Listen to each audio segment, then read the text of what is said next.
Chat, it's time. It's time to play the game. Now listen. I'm scared. I am nervous, and I'm scared. I was told to go into the end of this game with a very good mindset. It's supposed to be a psychological horror. I don't do well with those, but the good news is I don't work tomorrow. So, we're gonna power through. We're gonna power through. I'm opening the game.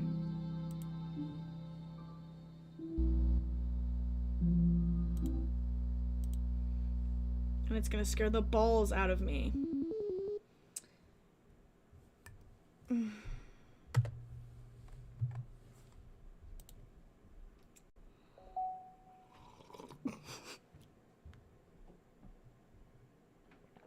I forgot I made that my wallpaper.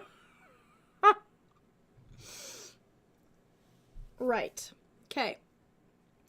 So we don't have anyone here yet. At least I don't know. I don't have my viewers on. I don't know who's here. Let's see. Nope, nobody's here. Should I wait? Oh, Kidney's here. Grant is here. Oh, thank God. Perfect timing, you guys. Oh, hey, guys. Name that movie. Not Sydney. Name that movie. Guys, I got a new phone case. Look. I'm still drinking my dinner. I got a new phone case. Here, before we get into the super scary game. Look, there's Rapunzel. And there's a little Minecraft kitty cat. And there's Dream.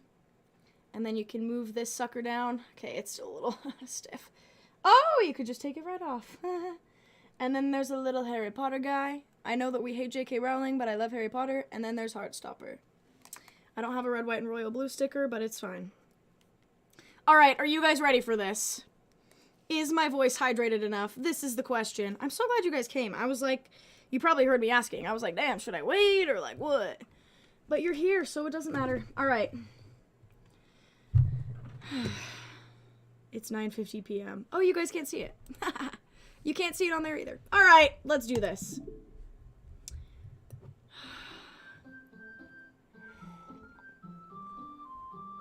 Oh, not suitable for children, those easily disturbed.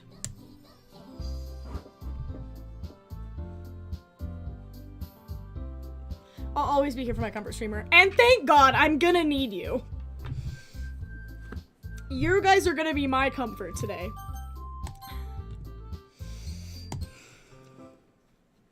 I need to remember their voices. It's already Sunday. I've been getting increasingly anxious about Yuri's upcoming visit. I keep telling myself there's no reason to be nervous, but it doesn't help much.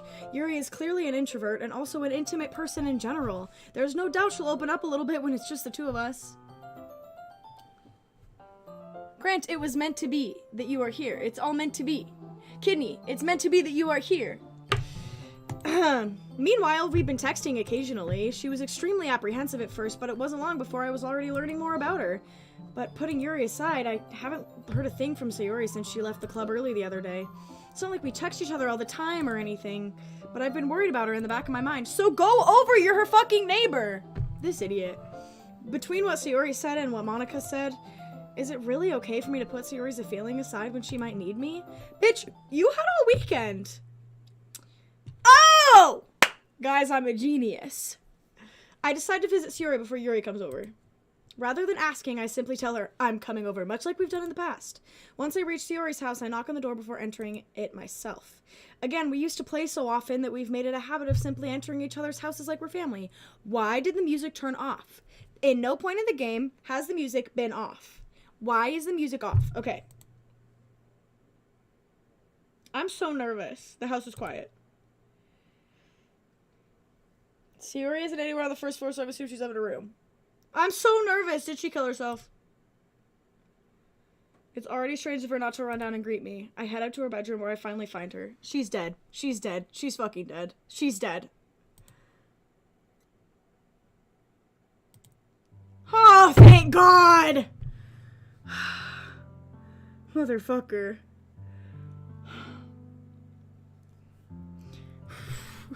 That's how it's gonna be the rest of this game. That's how it's gonna be. Alright. Damn, she cute in her little shorts. Alright. I'm gonna need to fill up my water already, I can tell. Hi, Punka! I sit down in her room. Sayori forces a smile, but it's easy to tell that she's different. There's a minute of silence between us.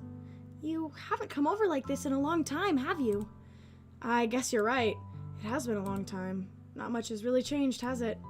Sayori's room is as messy as it's always been. I also recognize the same stuffed animals and wall decorations she's had for years now. One? The calendar? If you came over more often, it wouldn't be such a mess. That's because I end up cleaning it for you. How come you suddenly wanted to come over today? Aren't you supposed to see Yuri?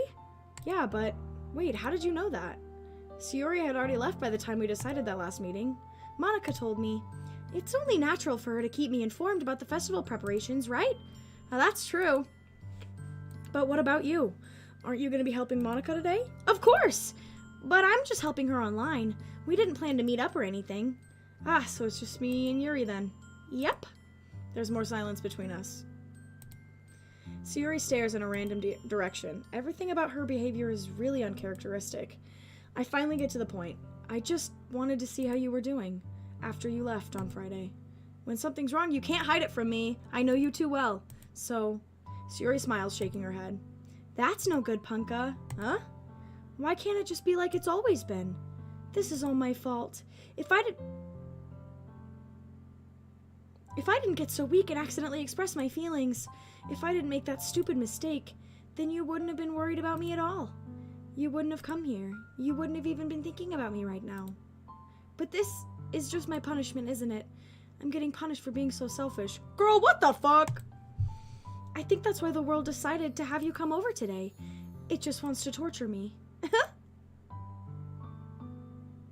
Sayori! I grab Sayori by the shoulders. What on earth are you saying? Are you listening to yourself right now? I know something happened to you. There's no other explanation for you to be like this. So tell me already. Until I know, I won't be able to stop thinking about it. Sayori gives me an empty smile. You really put me in a trap, Punka. But you're wrong. Nothing happened to me. I've always been like this. You're just seeing it for the first time. Ew! Seeing what? What are you talking about, Sayori? You're really just gonna make me say it, aren't you, Punka? I guess I have no choice this time. The thing is, I've had really bad depression my whole life. Did you know that? Why do you think I'm late to school every day? Okay, listen, I was gonna say, like, that's a symptom of depression, but I didn't want to diagnose her. Alright. Because most days I can't even find a reason to get out of bed. What reason, is there to do anything when I fully know how worthless I am? Why go to school? Why eat? Why make friends? Why make other people put their energy and caring to waste by having them spend it on me? That's what it feels like. And that's why I just want to make everyone happy without anyone worrying about me. ... I'm in shock. I can't even figure out how to respond. How is it possible that Sayori kept this from me this entire time that I've known her? First of all, you're blind as a bat. As a bat. Did she really want so badly for me just to not think about her? Why, Sayori? Huh? Why is it that you never told me about this? It almost feels like I've been betrayed as your close friend. Don't make this about you, bitch. Don't make this about you. Motherfucker.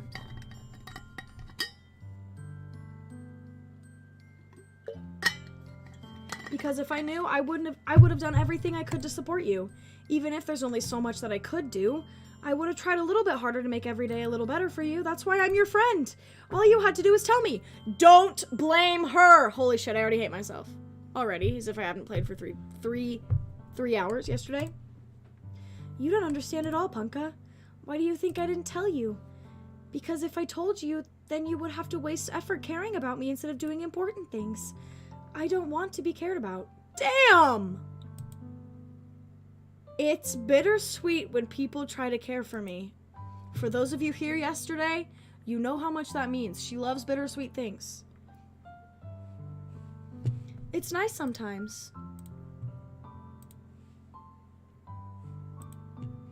But it also feels like a bat being swung against my head. That's why I wanted so badly for you to make friends with everyone else. Helping everyone be happy together is the best thing for me. But then I discovered something else too.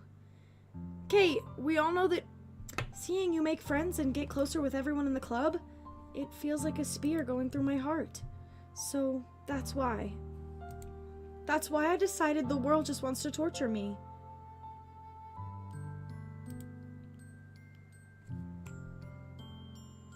One second, loves. 1 second. Alright. Every path leads to nothing but hurt. Haha. You're right that I don't understand. I don't understand your feelings at all, Sayori. But I don't need to understand. Whatever it takes for me to help you stop hurting, that's what I'll do. No, Punka. There's nothing. Nothing at all. The only thing that could have helped is if everything could be like it always was. But I was selfish. I finally showed you what a horrible person I am. Tears streaked down Sayori's face. Oh, she's sad. I made you join the literature club because I was selfish. And I was punished by my heart hurting in a way I couldn't understand. And now you came here and I made you hurt too. I'm just weak and selfish. That's all I am. And that's why I'm going to accept these punishments, because I deserve every last one. Without thinking, I once again grabbed Sayori's shoulders. Oh. This time I pull her into a tight embrace. We're hugging. Punka. Sayori, I don't care if you feel selfish. I'm really happy that you convinced me to join the club. Seeing you every day makes it worthwhile enough. If I make friends with everyone else, then that's just a bonus. But please never underestimate how much I care about you. I wouldn't have it any other way. Punka. Sayori isn't hugging me back, 'cause she's an NPC. Despite my arms being wrapped around her, Sayori's arms remain at her sides. She starts sobbing next to my ear. No, don't do this to me. Please don't do this, Punka. Sayori barely manages to speak between her sobs. I don't know if I'm doing the right thing, but all I want is for her to know that I care. If you have it in you to call yourself selfish, then you have it to let me be selfish too. No matter what it takes, I'll figure out what needs to change. I'll make these feelings go away. Okay, don't put that on you, girl. She needs a therapist, not you. And if there's anything that you need me to do, then you'd better tell me. I'll get mad if you don't. I don't know. Gently, Sayori finally puts her arms around me in return. I don't know anything. It's all really scary. I don't understand any of my feelings, Punka. The only time when I'm not feeling nothing is when I'm in pain. But your hugs are so warm, and that's really scary too. Girl, I'm vouching. Hugs are scary. Sayori lets me go. As she does, I let her go as well. The festival's tomorrow. Yeah. It's gonna be fun, right? Yeah. How would you like for me to spend it all with you? It's what I want, I promise. I think that would be nice, then. Yeah. Sayori wipes her eyes. If I could spend the whole day here, I would. Of all days, this has to be the one where I have other plans. So then why didn't you go yesterday, dumb bitch? Motherfucker.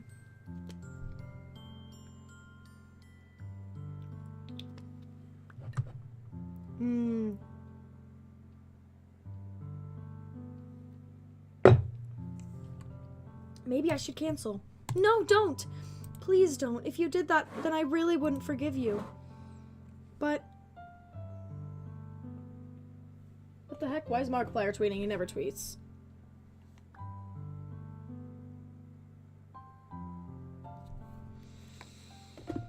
But it's almost time for Yuri to meet me at my house. At the very least, you want to come along and help out? It would be fun. To my surprise, Sayori shakes her head. I'm sorry. I don't know if that would be very good for me today. You understand, right? It's kind of hard for me to fully understand, but I'm trying my hardest. It's okay. Don't worry too much about it. I'll see you tomorrow, okay? Alright. I look forward to it. I thought for sure she was dead. I say goodbye to Sayori and exit her house. On the way home, I find myself still feeling uneasy, but it's hard for me to keep thinking about it when Yuri's about to come over too. I think Sayori's right. I shouldn't be worrying about too much. We're definitely gonna have a great time tomorrow. I should just focus on what's ahead of me. Oh, happy music. Oh, as I approach my house, I see something that makes me feel a moment of panic. Yuri? Thank goodness. You're a little early. I'm sorry I wasn't home yet. Were you waiting for a long time? No, I just got here. But I started to get really nervous when no one answered the doorbell. You always could have texted me. If I had known, I would have reassured you and hurried on my way home. I suppose that's true. I didn't think of that for some reason. It should be common sense to do that, but I decided to ignore it. Anyway, let's go inside. I see you brought a lot of stuff with you. That's right. And did you manage to find everything I asked you to buy as well? Yeah, pretty much. At least I hope I got everything right. I'm sure it will be fine. I take Yuri to my room. Oh, damn. The first thing she does is glance around curiously, which makes me feel anxious. It's so clean. Ha! I cleaned it before you came over, so that's very considerate of you to do. No.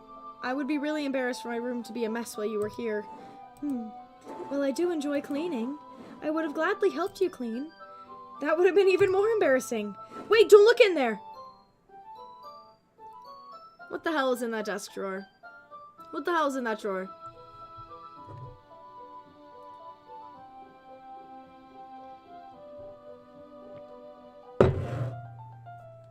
I snatch Yuri's wrist, which is in the process of opening a desk drawer of mine. I'm sorry. I wasn't thinking for some reason. I was just spacing out. It's fine, it's fine. I let go of Yuri's wrist. She puts both of her hands firmly in her lap, as if making sure she's keeping track of them. So, should we get started? Yes.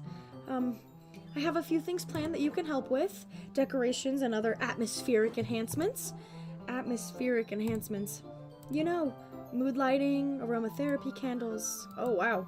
I didn't know you planned on taking it that far. Of course. I want to help take our guests to a faraway place. Although many will just stop by out of curiosity and for cupcakes, I guess. I'm determined to provide an experience that will leave them wanting more. That's great. It's easy to forget that you're a pretty intense person. Intense? I guess that's the best way to put it. Girl. Is that a bad thing? No, not at all. It's something that I like about you, actually. Is that so? That makes me feel relieved and kind of happy. Yeah, no need to be so anxious. You can relax a little. Relax. I brought some things for relaxation. I was going to use them during the poetry event. Oh yeah? Like what? Let's see. Yuri rummages through her bag. She pulls out a few candles, a wooden cylinder-shaped object, and weed.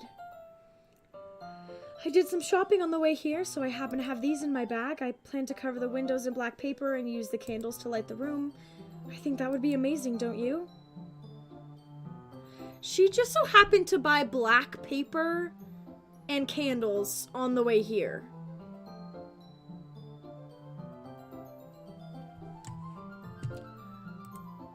I'm suspicious. What's that wooden thing, though? Oh, this? It's a diffuser for essential oils. How familiar are you with aromatherapy? Not familiar at all. How is that so? It's one of my favorite contributors to a positive atmosphere. Punka doesn't like Yuri. Punka doesn't have an issue with Yuri. She's just saying things really weird. Listen, I'm gonna be honest. I'm suspicious of every single one of these motherfuckers. Every single one, including myself. I'm suspicious of everything. Okay, it's just a little weird that she just so happened to have black paper to cover the windows, a diffuser, and candles while she's coming to my house.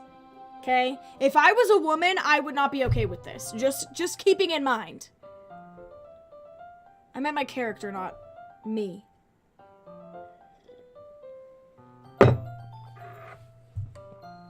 Depending on the oil or the herbs you choose, you can change the mood of the air itself. You can even feel it permeate through your body. Permeate. Relaxation, positive energy, romance, reflection. It's almost like magic. Yuri takes a cylinder and pushes the switch on the bottom. In just a moment, a thin ray of vapor begins to sprout through a small hole on the top. Well, that smells wonderful. What kind of mood is that one for? This is jasmine essential oil. It smells a little sweet and flowery, right? Yeah, that's a good way to describe it.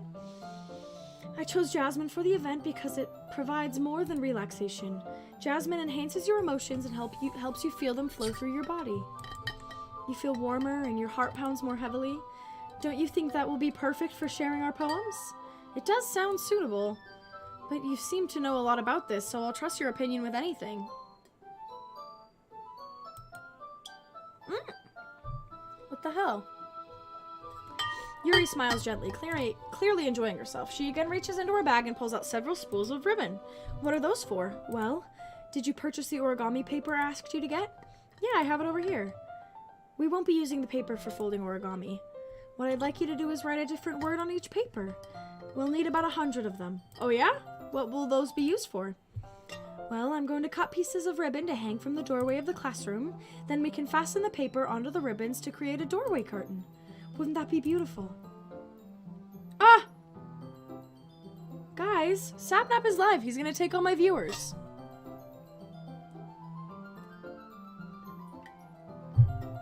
It would also catch the eye of those passing by the room. It may attract some to peek inside. It's really creative. Oh, you wanna know what I should do? I should advertise this in our Discord.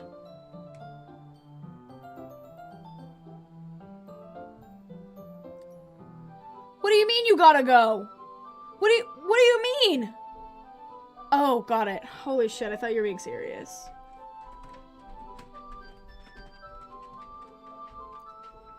I was like, what the hell? Why do you gotta go? You don't gotta go to bed now. I had no idea you'd be so good at this, Yuri. Is that so? Well, I suppose I do get a little intense, as you'd put it. Sorry, I'm making myself laugh. Yuri giggles with red cheeks. We're trapped in an endless cycle of literature Trump can't escape. No, literally. Punk bunk. PB Unca. Is it just me, or is she more relaxed when it's just the two of us? Okay, girl. Okay, girl. Whatever you thinking, whatever. Or maybe it's the excitement she feels from sharing something that she enjoys. Here's a marker, Punka. You can write any characters you want. I'll help you once I'm finished cutting the ribbons. Ah, alright. Sitting on the floor together, the two of us get to work. I carefully draw a different character on each paper, doing my best to manage my bad handwriting. Yuri unravels a long strand of red ribbon to her desired length. Then she reaches into her bag once more and pulls out a pocket knife. Huh? The knife is strangely beautiful. The silver handle has an intricate pattern of waves etched into it. The blade itself is gently tinted blue. That's no ordinary pocket knife. It looks really fancy. Well, embarrassed, Yuri looks away. What is it? You're gonna think it's weird. Yuri, whatever it is, I have no reason to judge. To each their own, you know? You promise you won't be weirded out? Yeah, I promise. Alright, the thing is, I'm kind of into knives. They're just so pretty. I can't help it. I don't know what it is. The combination of craftsmanship and feeling of danger, maybe. What am I saying? Please don't think I'm weird for this. You're laughing at me. No, I'm not laughing at you. It's just funny how nervous you get about sharing. Oh my goodness, little boy. Prince Handsome. It's, well, an interesting thing to be into, I guess, but I think it kind of suits you. Suits me? Yeah, it's kind of intense. Besides, it's a really cool looking knife. I can't deny that. It is, isn't it? Yuri relaxes her expression once again. Would you like to hold it? It's not a baby. Sure, I'll check it out. Yuri carefully hands me the knife with the handle facing me. I take it and turn it around in my hands. It feels heavy and extremely solid. Where do you even get a knife like this? Curious of its sharpness, I feel the point of my knife with my index finger. Ow! Never could have seen that coming, little idiot. Punka, why did you do that? I didn't expect it to be that sharp. I barely touched it at all. It's my fault. I should have warned you. The knife is extremely sharp. I can cut through skin like it's paper. Oh no. A small drop of blood trickles down the side of my finger. Yuri takes my hand and gives the wound a closer look. She stares at it and noticeably fidgets. If you're squeamish, I'll go wash it off now.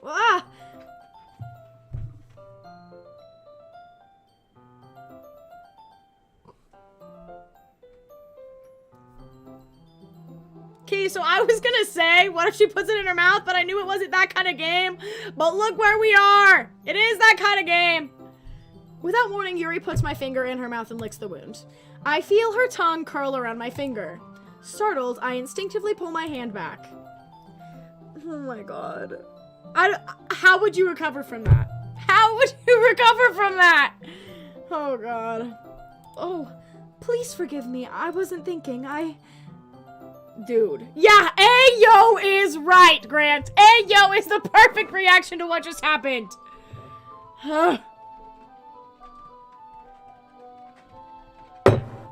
She a freak. Listen. I can't blame her, but like the blood? The putting the finger in the mouth is not the weird part. The blood? Mm-mm. Mm-mm. Yuri lowers her head, her face burning up. Yuri, that's the most embarrassing thing I've ever done. How could I do something like that? I'm sorry, I'm sorry. Sure, it was a little weird and took me by surprise, but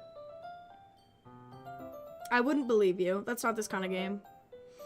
I guess she was just trying to help, right? Yuri, I think you're overreacting a little. She's not, but like, no, I'm vouching. She doesn't lift her head. What if she doesn't recover?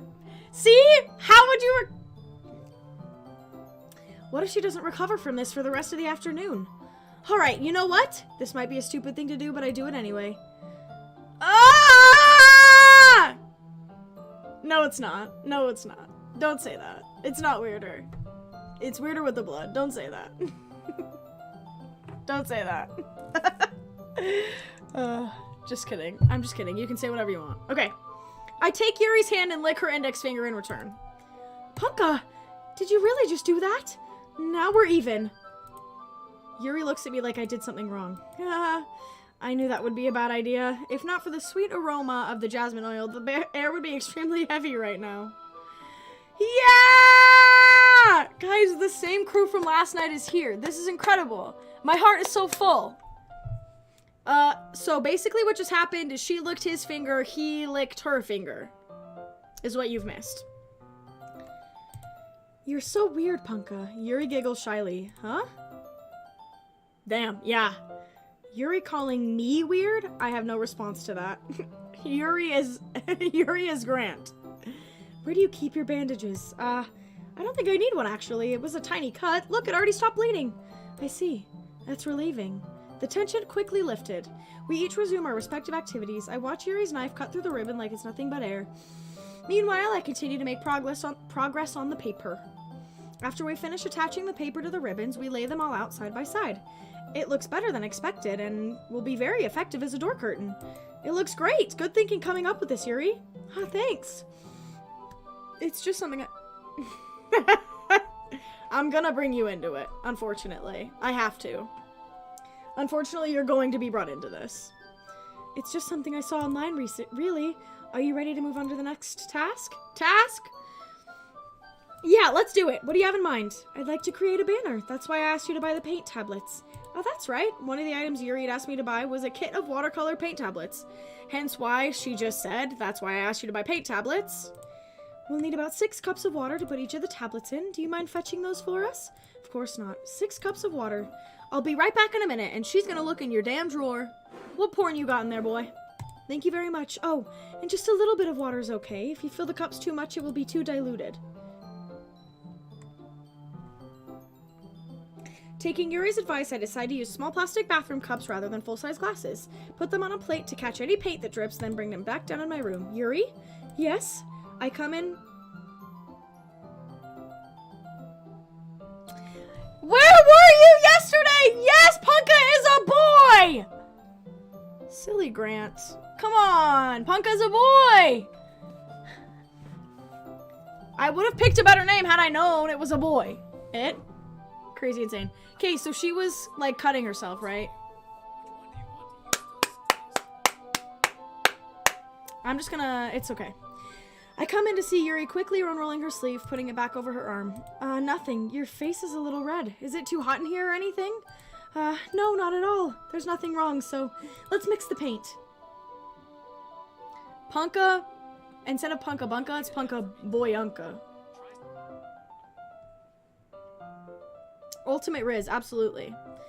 Yuri hurriedly dismisses me and takes it upon herself to unwrap the tablets, dropping them into the cups. So, I thought we would do something simple that would look very nice.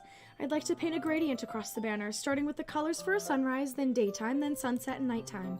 Once it dries, I'll write an inspirational quote across the banner. We can hang it on the wall behind the podium at the front of the classroom. Ah, neat! What are you gonna write? Well, it will be more fun to surprise you. Yuri smiles at me. If you say so. After rolling out the banner, Yuri and I kneel on opposite sides so we don't get in the way of each other. Yuri uses a brush and adds a few dots of different colors across the banner to serve as a color guide when we paint. This kind of reminds me of elementary school. Painting on a banner with watercolors feels a lot like the art class projects we had back then. It's relaxing. I'm sorry if this feels too childish. No, I didn't mean that at all. It's kind of fun, you know? Yeah, it is fun. I'm glad you feel that way too. Yuri stops painting for a moment, thinking to herself, for me, I don't need to go out and do crazy things to have fun. In fact, I usually don't want to. Just like when I can spend time with one other person, even if it's something simple, like reading. It doesn't even matter if we don't talk much. Just having a friend next to me makes things feel a little bit nicer. I think that's all it takes for me to be happy. Is that so? Even if Yuri and I are quite different, are we? I can understand where she's coming from. I feel that way about things like anime and games, where simply sharing the experience with someone can make me happy. I think I feel the same way. Yuri smiles gently. I knew you'd understand. Yuri leans over the banner to grab an unused paintbrush, but I move at the same time, causing my head to bump into hers. Kya! Sorry! Yuri reels back and I quickly lift my hands in surprise. Are you hurt? No, I'm not hurt. Just startled me, that's all. Sorry, I should have asked you to get it for me. It's not your fault. Ah, your face. There are droplets of Yuri's droplets of paint on Yuri's face and neck. Is there something on my face? Yeah, I accidentally got paint on you. Sorry, it's totally my fault. I'll get a towel right away. I rush out and fetch a small towel, then dampen it with hot water. I return to my room and kneel back down in front of her.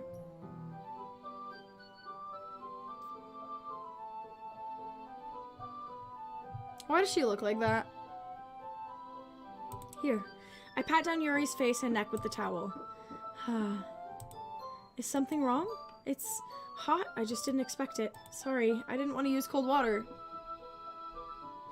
Sydney. Having finished, I start to retract my hand, but Yuri suddenly holds my wrist. Wait. Just for a little longer. Feels really nice. I keep my hand still against Yuri's neck. She looks into my eyes. It's an intense expression I recognize from when she reads her books. Almost as if she's lost in a daze, enveloped by her own thoughts. She breathes gently, half through slightly parted lips. What is happening? Is the aroma of the jasmine oil giving me this dizzy feeling? Yuri's gentle fingers wrapped around my wrist send a tingling sensation through my arm. And suddenly, her face seems to be much closer to mine than it was just a moment ago. Yuri slowly pulls away. Sorry. I've been feeling a little lightheaded today. I didn't mean to space out. It's fine. Oh, thank God. That was a trigger warning. The moment is over as soon as it began. Yuri picks up her brush again, but her movements seem clumsier, like she's unable to focus. I remain silent, forced to ignore the event that just transpired. I hesitantly retrieve my own brush and continue following Yuri's example. That should do it. I finish filling the night sky with white dots that look like stars. Looking at the banner as a whole, it's pretty and natural looking. I think it came out better than I expected. I'm really happy with the results. Yeah, me too. Are you gonna add the lettering now? Not yet. It needs to dry first. That's true, but won't that take a while? Well, perhaps it would be best to leave it here and then have you bring it in the morning. I can do the lettering in the classroom before our event starts. Is that okay? It's totally fine. Wonderful. In that case, I don't think there's anything more for us to do here. Whew! You say that like you're glad it's over. Was I wrong to assume that you were at least enjoying yourself a little bit? These girls, they're so insecure. And I'm vouching, I am too, but come on. No, it's not that. I'm just glad that we managed to get everything done. I see. I am too. I was a little concerned about time. I need to start making dinner soon. Ah, so you don't have any time left? Yuri's got that dog in her? What does that mean? What does that mean? Well, Yuri thinks to herself, I think it would be too irresponsible of me to wait much longer. I'm sorry, I was hoping there would be more time as well. It's probably my fault. Sorry for being such a slow worker. No, it's not your fault at all. And the important thing is we got everything done, right? Yeah, so I shouldn't be disappointed or anything. Why is she disappointed? She's the one that wants to go. Gathering all her things, Yuri seems a little downcast. I understand why. It sounded like she rarely gets the opportunity to spend time with friends in a relaxed environment. But that doesn't mean the last time it can happen. Once Yuri packs up, I walk her out the front door. Thank you very much for having me today. No problem. I was glad I was able to help. Just let me know if there's anything else you need for me to bring tomorrow. I will. Well then. Yuri fidgets. I guess I'll see you tomorrow. Wait! I kind of say that without thinking. About today. It's fine that we didn't have much time as we wanted, because we can do this again. Whenever you want, you can come over, or we can go out somewhere. Ah, I forgot you don't like going out much. As I stumble over my words, Yuri simply smiles bashfully. Anyway, you know what I'm trying to say, so... You're very thoughtful, Punka. Yuri takes a step closer to me, then briefly squeezes my hand. I kind of like that about you. Well, how am I supposed to respond to that? But I don't even get it. Why is the music off? Wait, I don't even get a chance to as Yuri suddenly pulls back. Sayori? Huh? Hi, Punka. Sayori, just now we weren't... It's okay, Punka. I just stopped by to say hi. Well, it's nice to see you. I'm sorry, but I'm already on my way to leave. Aw, really? That's too bad. I'm sorry. But we'll all get together at the festival tomorrow, so that's fine, right? Of course! Sayori beams. Yeah, so I'll see you tomorrow. Clearly embarrassed, Yuri hurries off. Sayori waves goodbye after her. Sayori, I thought you didn't want to come over today. Well, I tried staying in my room, but imagination was being really mean to me, so I had to come here and see it for myself. See what? What are you talking about? You know, how much fun you were having with Yuri, and how close you got to her. It makes me really happy that you've made such good friends. That's all that matters to me. Tears start to fall down Sayori's face. That's all that matters to me. Why am I feeling this way, Punka?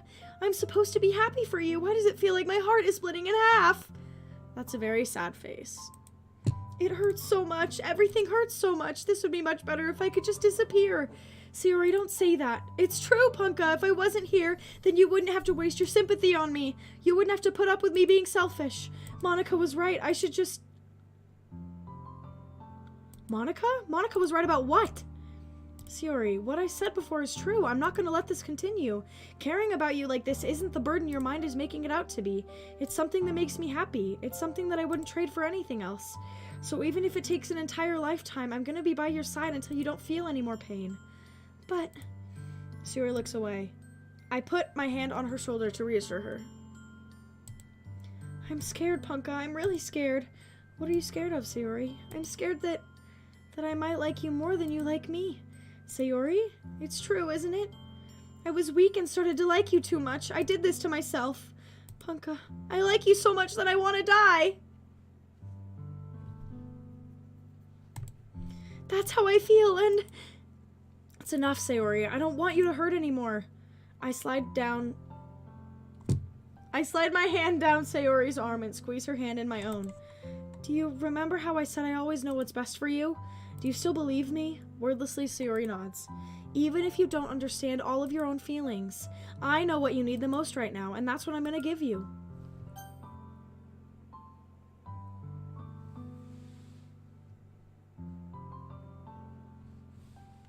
No. I do love her, but I want to explore other options.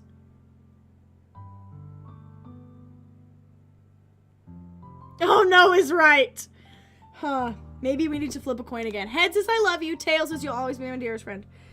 Flip a coin. It's tails.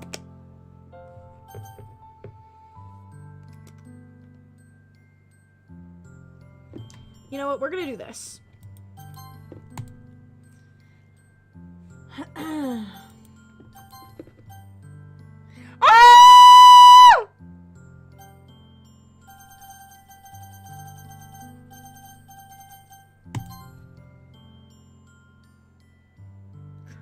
I love you. Huh? Those are my true feelings. So there's no way you could like me more than I like you. I should have realized it sooner. I don't... No. No. We're gonna... Damn. No. I don't know what to do!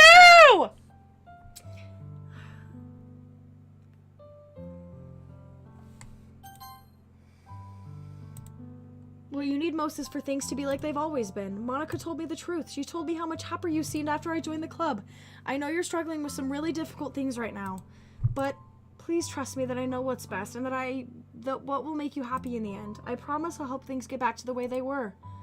I see. Dude! I don't know what to do!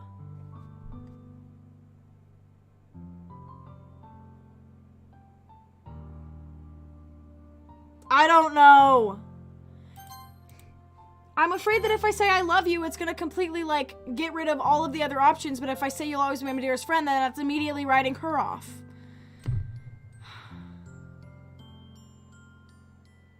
Screw it! Screw it! I love you. La, la, la. Those are my true feelings. So there's no way you could like me more than I like you. I should have realized it sooner. But spending time with everyone at the club, making new friends, and having fun with you every day, it helped me realize that you are truly the most important person to me. This is toxic as hell. That's why I'll accept any of your burdens. No, we don't accept burdens. Come on. As long as we continue like this every day with you by my side, then I know we'll both be happy. Punka. Oh! I'm cute! Oh my god, I've got cute black hair. I'm slaying. Okay, but she looked devastated. Suddenly, Sayori wraps her arms tightly around me. Punka, is this really okay? Yeah. Okay, this is kind of little. Don't matter. I hold Sayori in my arms and pull her closer. You'll never have to let go of me again. Damn! When is it my turn to be told that? I love you, Punka. I want to be with you forever. Me too. Okay. I feel Sayori's grip around me weaken a little bit. What is this, Sayori? I'm supposed to be happy right now. I always thought this would be the happiest moment for me, but why? Even now? You don't think Sayori's hot?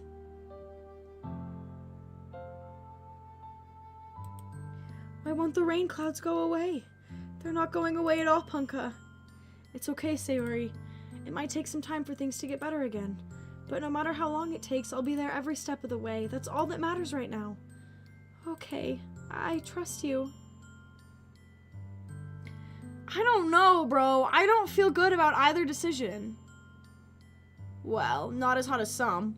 As hot as who? So, I guess that makes the festival I don't feel good about that. I don't feel good about that decision. Okay, no. I'm committing to you'll always be my dearest friend.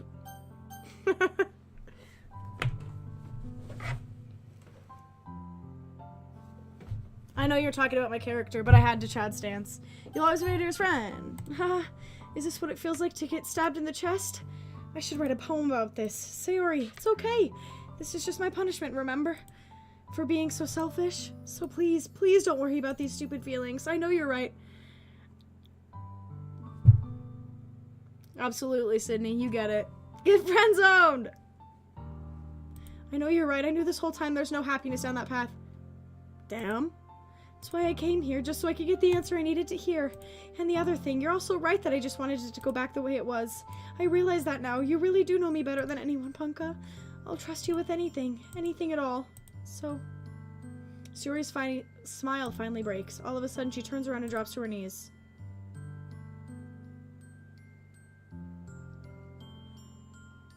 Ah! Dude. Me too. See you in a second. I'll catch you up when you get back. Clutching her head with both hands, she screams as loudly as she can. I'm so shocked that I don't know how to react.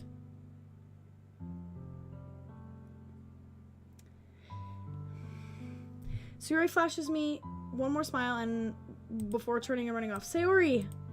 I'm left helplessly standing in front of my house. Why am I feeling so horrible about this? There's nothing more that I could have done.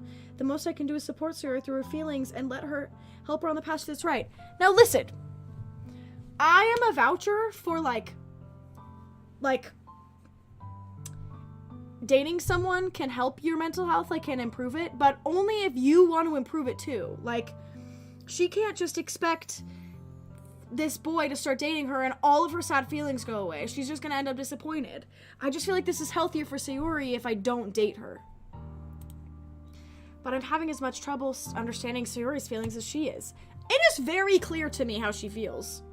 Even though I can comfort her, I keep wondering if I should be doing something more or something different. Lore. I know these thoughts will continue to plague me until things are back to the way they were. I'm gonna give it everything I've got. Sayori will always be my dearest friend, and I'll do whatever it takes to put a smile on her face every day. Absolutely. It's the day of the festival. Of all days, I expected this to be the one where I'd be walking to school with Sayori, but Sayori isn't answering her phone. I considered going to her house to wake her up, but decided that's a little too much. Meanwhile, the preparations for the event should be nearly complete. The banner Yuri and I painted is dry, and I gently rolled it up to take it with me.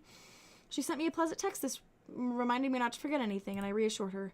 Funnily enough, I probably feel the same way as Natsuki about the event. I'm more excited for it to be over so I can spend time with Sayori and Yuri at the festival. Damn, but not Natsuki? The hell? But knowing Monika, I'm sure the event will be great too. Why is there no music? Punka, you're the first one here. Thanks for being early. That's funny. At least I thought Yuri would be here by now. Monika is placing little booklets on each of the desks in the classroom. They must be the ones she prepared that have all the poems we're performing. In the end, I found a random poem online that I thought Monika would like and submitted it. So that's the one I'll be performing. I'm surprised you didn't bring Sayori with you. Yeah, she overslept again, that dummy. You'd think that on days is important, she'd try a little harder. Motherfucker! I say that, but suddenly remember what Sayori told me yesterday, and I suddenly feel awful knowing it's not nearly that simple for her. I only said it because it's the way I'm used to thinking, but maybe I should have gone to wake her up after all. You should take a little responsibility for her, Punka. Why? I mean, especially after your exchange with her yesterday. You kind of left her hanging this morning, you know? Exchange? Monika, you know about that? Of course I do. I'm the club president after all. But, I stammer, embarrassed. Did Sayori really tell her about it that quickly? About how I basically turned down her confession? Why was that you turning down her confession? That makes me really seem like the bad guy here, but I'm the one who knows what's best for her, right? Actually, no. She is. Jeez, you don't know the full story at all, so don't worry. I probably know a lot more than you think. Monika is being as friendly as usual, but for some reason I felt a chill down my spine after hearing that. Why isn't there music? Hey, want to check out the pamphlets? They came out really nice. Yeah, sure. I grabbed one of the pamphlets laid out on the desks. Oh yeah, they really did. Something like this will definitely help people take the club more seriously. Yeah, I thought so too. I flipped through the pages. Each member's poem is neatly printed on its own page, giving it an almost professional feel. I recognized Natsuki and Yuri's poems from the ones they performed during our practice. What's this? I flipped to Sayori's poem. It's different from the one she practiced. It's one that I haven't read before.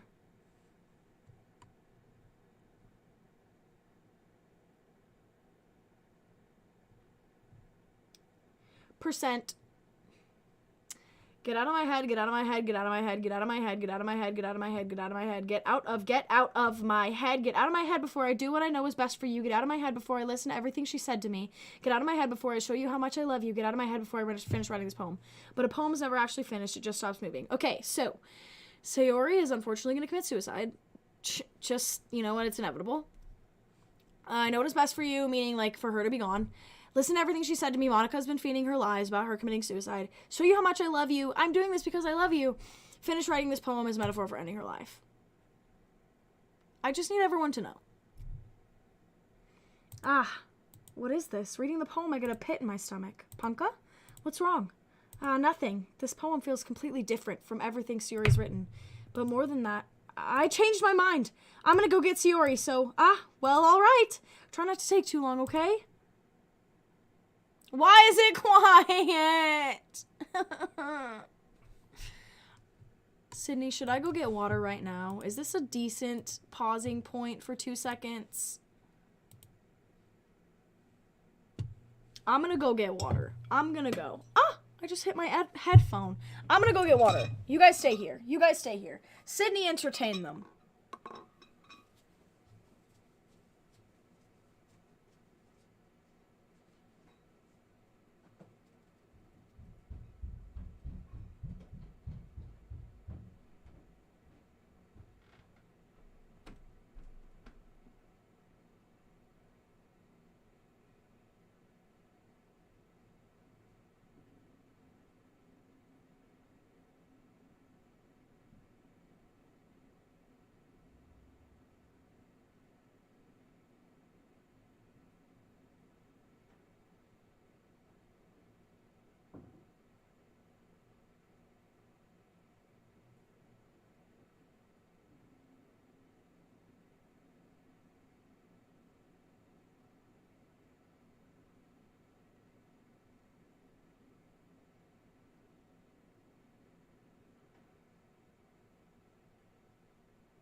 I'm holding in my jokes till the end. I hate the silence, goddamn.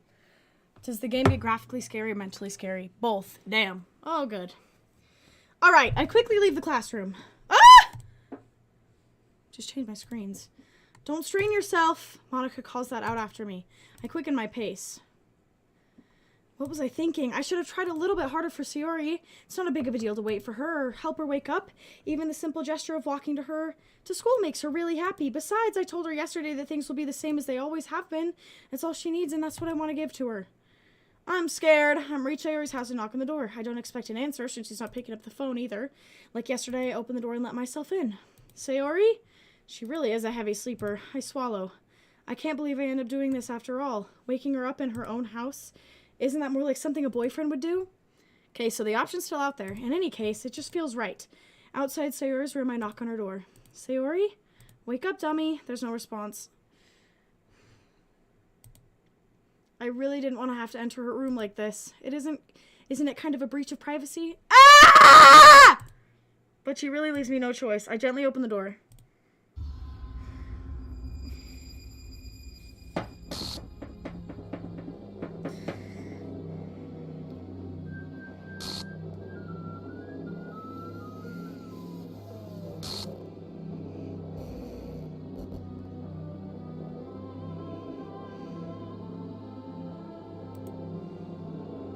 What the hell? What the hell? Is this a nightmare?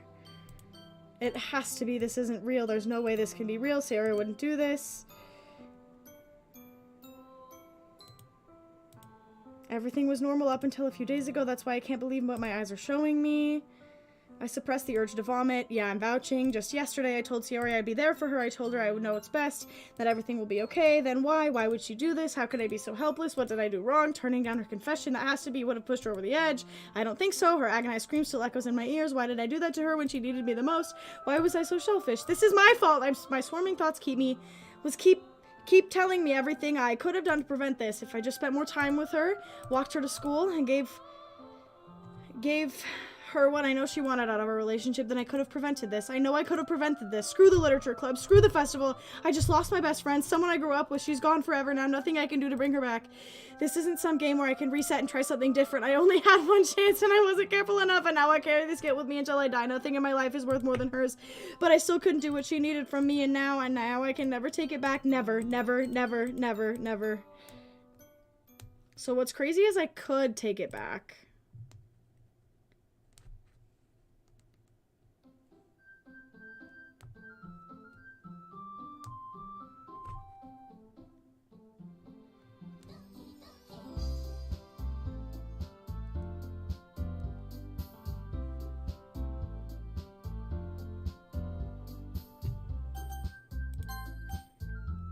I could take it back.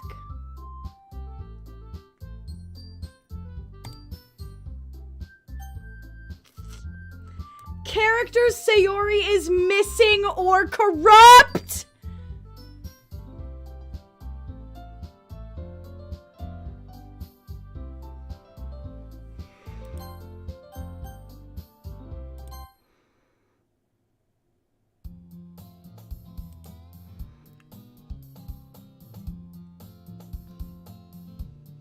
Why is it glitched? Because Sayori died.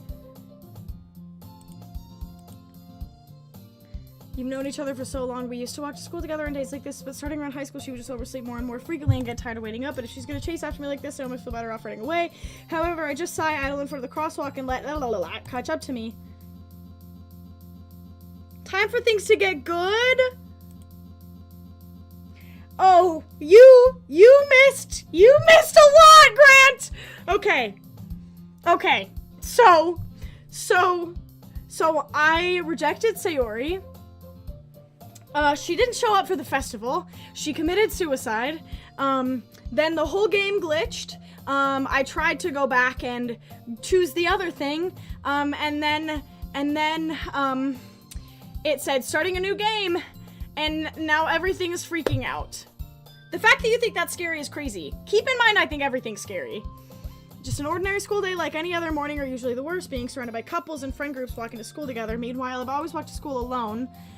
I always tell myself it's about time I meet some girls or something like that, but I have no motivation to join any clubs. I'm perfectly content just getting by on the average while spending my free time on games and anime. There's always the anime club, but it's not like there would be any girls in it anyway. Infinite fault. And it's over before I know it. After I pack up my things, I stare blankly at the wall looking for an ounce of motivation. Clubs. There really aren't any that interest me. Besides, most of them would probably be way too demanding for me to want to deal with. But I guess I have no choice but to start with the anime club. Punka?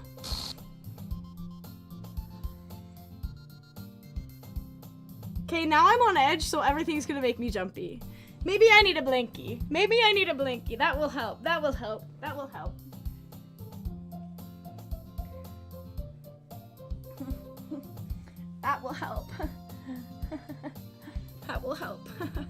I'm out. Girl, no, you have to stay, please! Why are you leaving? Monica? Get your blankly, girl. Thank you. Oh my goodness, I totally didn't expect to see you here. It's been a while, right? Yeah, it has. Monica smiles sweetly. We do know each other. Well, we rarely talked, but we were in the same class last year. Monica was probably the most popular girl in class. Smart, beautiful, athletic, basically completely out of my league. So having her smile at me so genuinely feels a little, what did you come in here for anyway? Oh, I've just been looking for some supplies to use for my club. Do you know if there's any construction paper in here? Or markers? I guess you could check the closet. You're in the debate club, right? About that. I actually quit the debate club. Really? You quit? Yeah. To be honest, I can't stand all of the politics around major clubs. Feels like nothing but arguing about budget and publicity and how to prepare for events.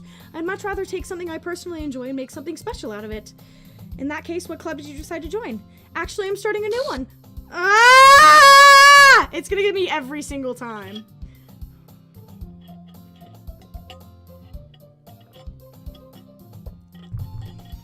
A literature club. Literature? That sounds kind of dull. How many members do you have so far?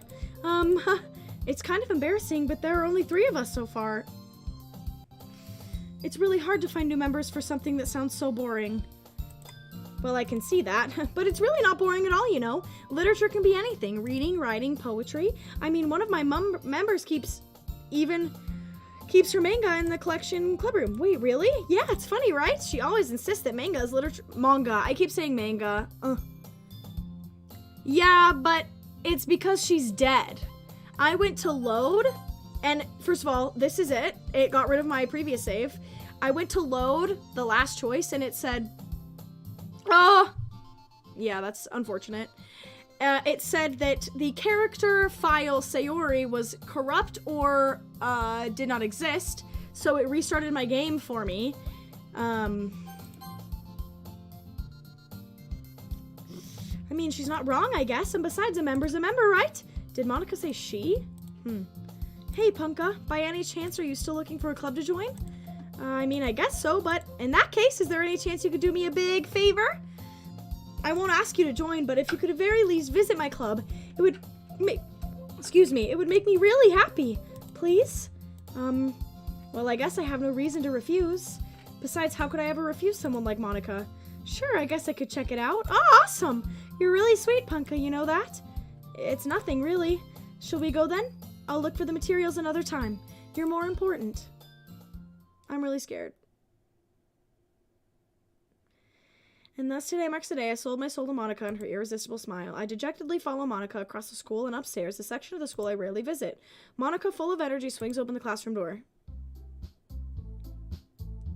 I'm back, and I brought a guest with me. Ah! Huh? A guest? Seriously, you brought a boy? Way to kill the atmosphere. No, literally, I'm shitting bricks right now. Don't be mean, Natsuki. But anyway, welcome to the club, Punka.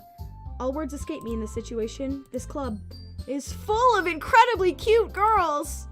So, let me guess. You're Monica's boyfriend, right? What? No, I'm not. Natsuki. The girl with the sour attitude, his apparently name is Natsuki, is one I don't recognize. Her small figure makes her look like a first-year student. I'm scared. Anyway, this is Natsuki, energetic as usual, and this is Yuri, the vice president. It's nice to meet you. Yuri, who appears comparably more mature and timid, seems to have a hard time keeping up with someone like Natsuki. Yeah, it's nice to meet both of you. So I ran into Punka in a classroom and he decided to come check out the club. Isn't that great? Wait, Monica, didn't I tell you to let me know in advance before you brought anyone new? I was gonna, well, you know. Sorry. I didn't forget about that, but I just happened to run into him. In that case, I should at least make some tea, right? Yeah, that would be great. Why don't you come sit down, Punka? Yuri walks to the corner of the room and opens the closet. Meanwhile, Monica and Natsuki sit across from each other. Still feeling awkward, I take a seat next to Monica. So, I know you didn't really plan on coming here, but we'll make sure you feel right at home, okay?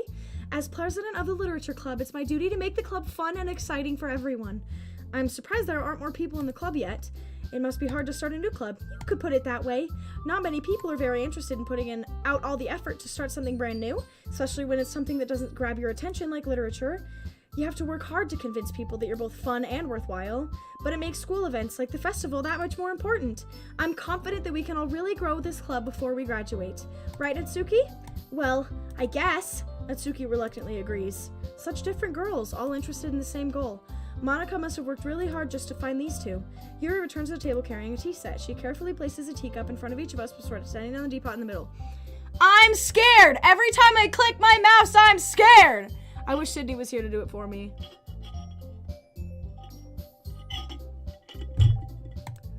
You keep a whole tea set in the classroom?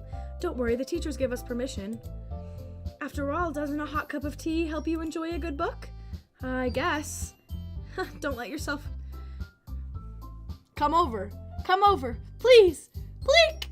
Blink. Blink. I love this game. Blink. Come over. I'm scared. Don't let yourself get too intimidated. Yuri's just trying to impress you. That's not... Insulted, Yuri looks away. I meant that, you know, I believe you. Well, tea and reading might not be a pastime for me, but I at least enjoy tea. You could. I'm glad. Yuri faintly smiles to herself in relief. So, Punka, what kind of things do you like to read?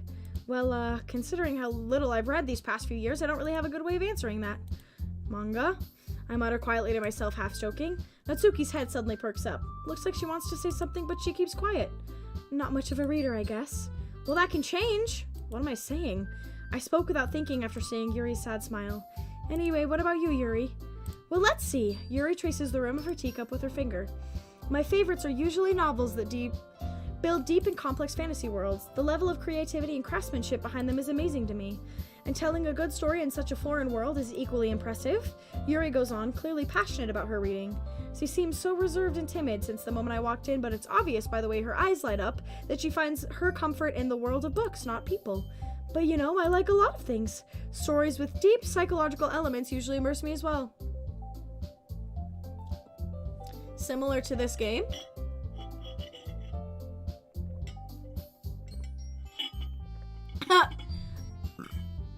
Yuri... No, you're right. She absolutely does.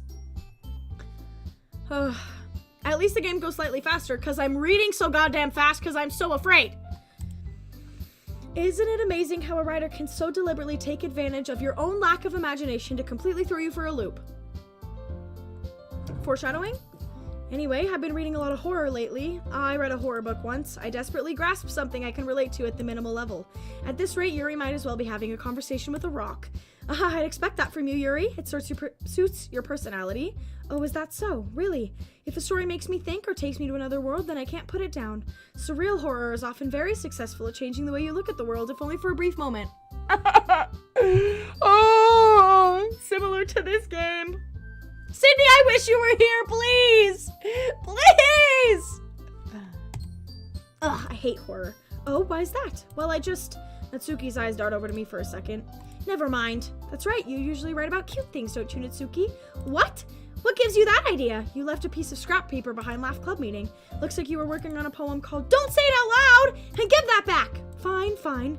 Natsuki, you write your own poems? Girl, I work at 8:30. Oh, okay. Well, I guess sometimes. Why do you care? I work at 6. I don't work tomorrow. I think that's impressive. Don't worry, guys. I'm gonna watch Tangled after this, and everything will be fine. Why don't you share them sometime? No! Natsuki averts her eyes. You wouldn't like them.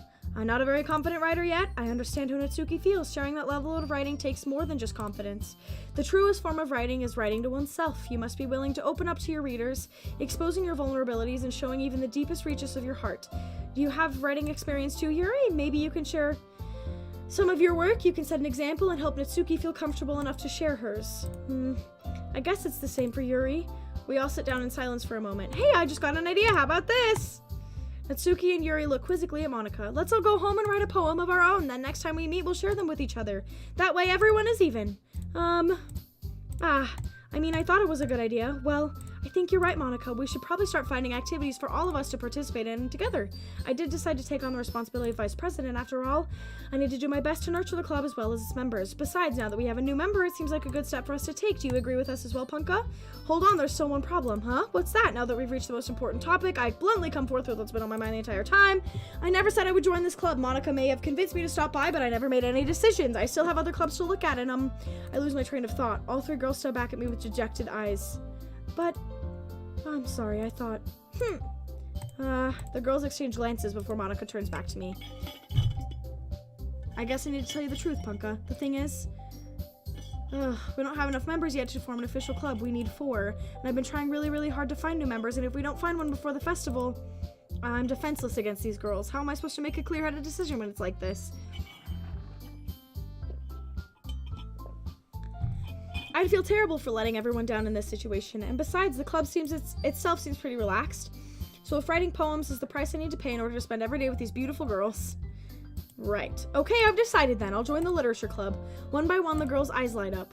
Oh my goodness, really? Do you really mean that, Punka? Yeah. Could be fun, right? You really did scare me for a moment. I mean, if you really just left after all this, I'd be super pissed. Punka, I'm so happy. We can become an official club now. Thank you so much for this. You're really amazing. I'll do everything I can to give you a great time, okay? Thanks, I guess. Okay, everyone, I think with that we can officially end today's meeting on a good note. Everyone remember tonight's assignment. Write a poem to bring the next meeting so we can all share. I don't like this. Monica looks over at me once more. Punka, I look forward to seeing how you express yourself. Yeah. Can I really impress the class star Monica with my mediocre writing skills? I already feel the anxiety welling up inside of me. Haha, me too, girl. Meanwhile, the girls continue to chit-chat as Yuri cleans up the tea set. I guess I'll be on my way then. Okay, I'll see you tomorrow then. I can't wait.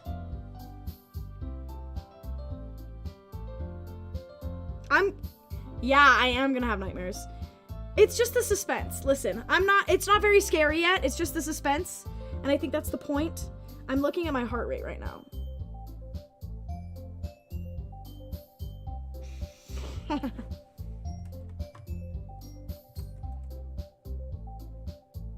Y'all see that shit? 107. Depart the club room and make my way home. The whole way my mind wanders back and forth between the three girls, Natsuki, Yuri, and of course Monica. Will I really be happy spending every day after school in a literature club? Let me get my heart rate counter real quick. Also, perhaps I'll give you the chance to grow closer to one of these girls. Alright, I'll just need to make the most of my circumstances. I'm sure good fortune will find me, and I guess it starts with writing a poem tonight.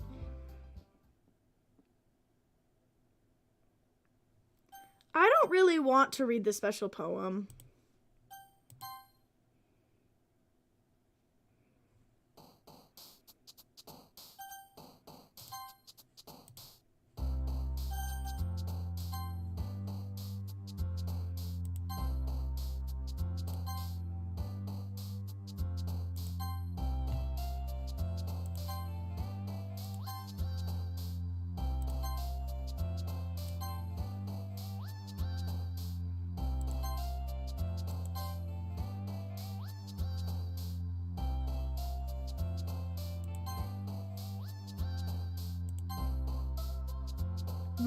Your heart rate is not at 144. There is no way that that is true.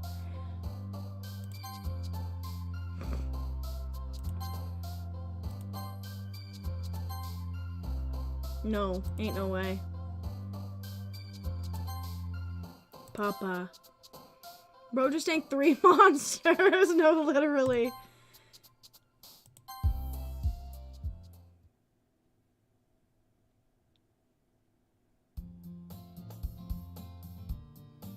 Hi again, Punka. Glad to see you didn't run away on us. Ha, no, don't worry. This might be a little strange for me, but at least I keep my word. Well, I'm back at the literature club. I was the last to come in, so everyone else is already hanging out. If your resting heart rate is at 100, please see a doctor. Thanks for keeping your promise, Punka. I hope this isn't too overwhelming of a commitment for you, making you dive headfirst into literature when you're not accustomed to it. Normally that wouldn't scare me, but I'm already so jumpy. Know what? I'm not scared. It's a game. It's a game. I'm not scared. Oh, come on, like he deserves any slack. You already had to be dragged here by Monica. The suspense is crazy. Yeah, it's crazy. I don't know if you just plan to come here and hang out or what, but if you don't take us seriously, then you won't see the end of it. Natsuki certainly has a big... Natsuki, you certainly have a big mouth for someone who keeps her manga collection in a closet. Natsuki finds herself stuck between saying Monica and manga. Manga is literature! Swiftly defeated, Natsuki plops back into her seat. I'm sorry, Punka. Well, make sure to put your comfort first, okay? Yuri shoots Natsuki with a disappointed glare. Anyway, now that you're in the club and all, perhaps you might have an interest in picking up a book to read? I can't really say no either way. Like you said, I'm in this club now, and it only feels right for me to do something like that if you ask. Wait, I didn't mean it like that. If you don't really want to, then forget I said anything, I guess. No, it's not that, Yuri. I want to try and be a part of this club, so even if I don't read often, I'll be happy to pick up a book if you wanted me to. Are you sure? I just felt like, well, as vice president and all, that I should help you get started on something you might like. Now, Yuri reaches into her bag and pulls out a book. I didn't want you to feel left out, so I picked out a book I thought you might enjoy. It's a short read. Keep your attention, even if you don't usually read, and we could, you know, discuss it if you wanted.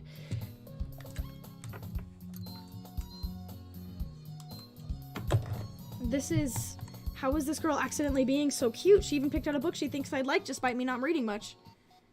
Oh. Okay, you know what? That makes sense. You did see a doctor. You already saw a doctor.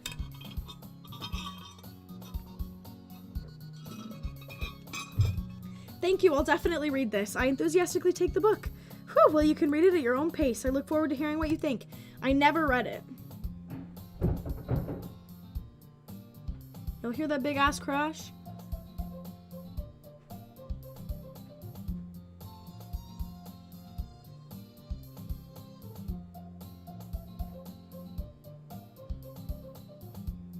Yeah, that's in real life. No, yeah, that's real. Percy!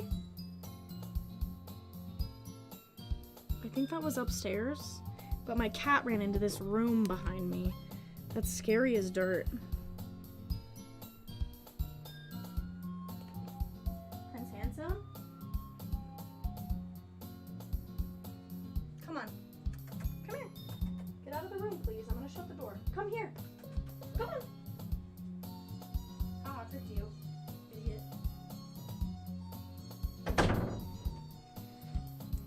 Okay. I just want everyone to know the setting that I'm in.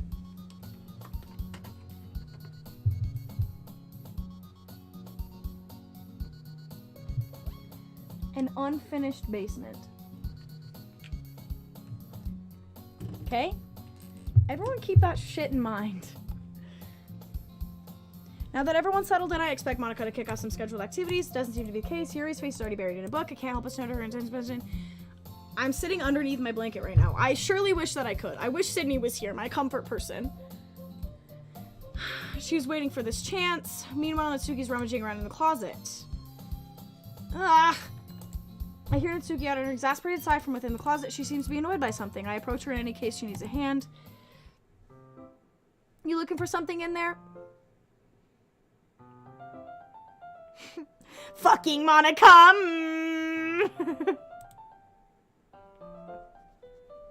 She never puts my stuff back in the right spot. What's the point of keeping a collection organized? I don't know if she's gonna mess it up. Natsuki slides a bunch of stacks of books and boxes across the shelf. Manga. You really read manga, right? Sometimes manga is one of those things where you can't admit it until you really figure out if the other person stands. How did you know anyway? I heard you bring it up at some point. Besides, it's kind of written on your face. What's that supposed to mean? I see. There's a lone volume of manga amidst a stack of various books on the side of one of the shelves. Curious, I pull it out of the stack. There it is. Natsuki snatches it out of my hand, She then turns to a box of manga, slips the volume right into the middle of the rest. Much better. Seeing a box set with one book missing is probably the most irritable sight in the world.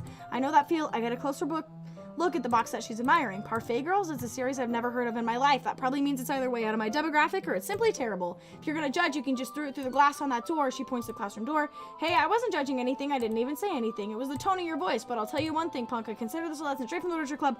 Don't judge a book. Good on the developers of the game to avoid KKK. It's not good. Not good. One of my waters is already gone. In fact, Natsuki pulls out the first volume of Parfait Girls from the box. I'm going to show you exactly why.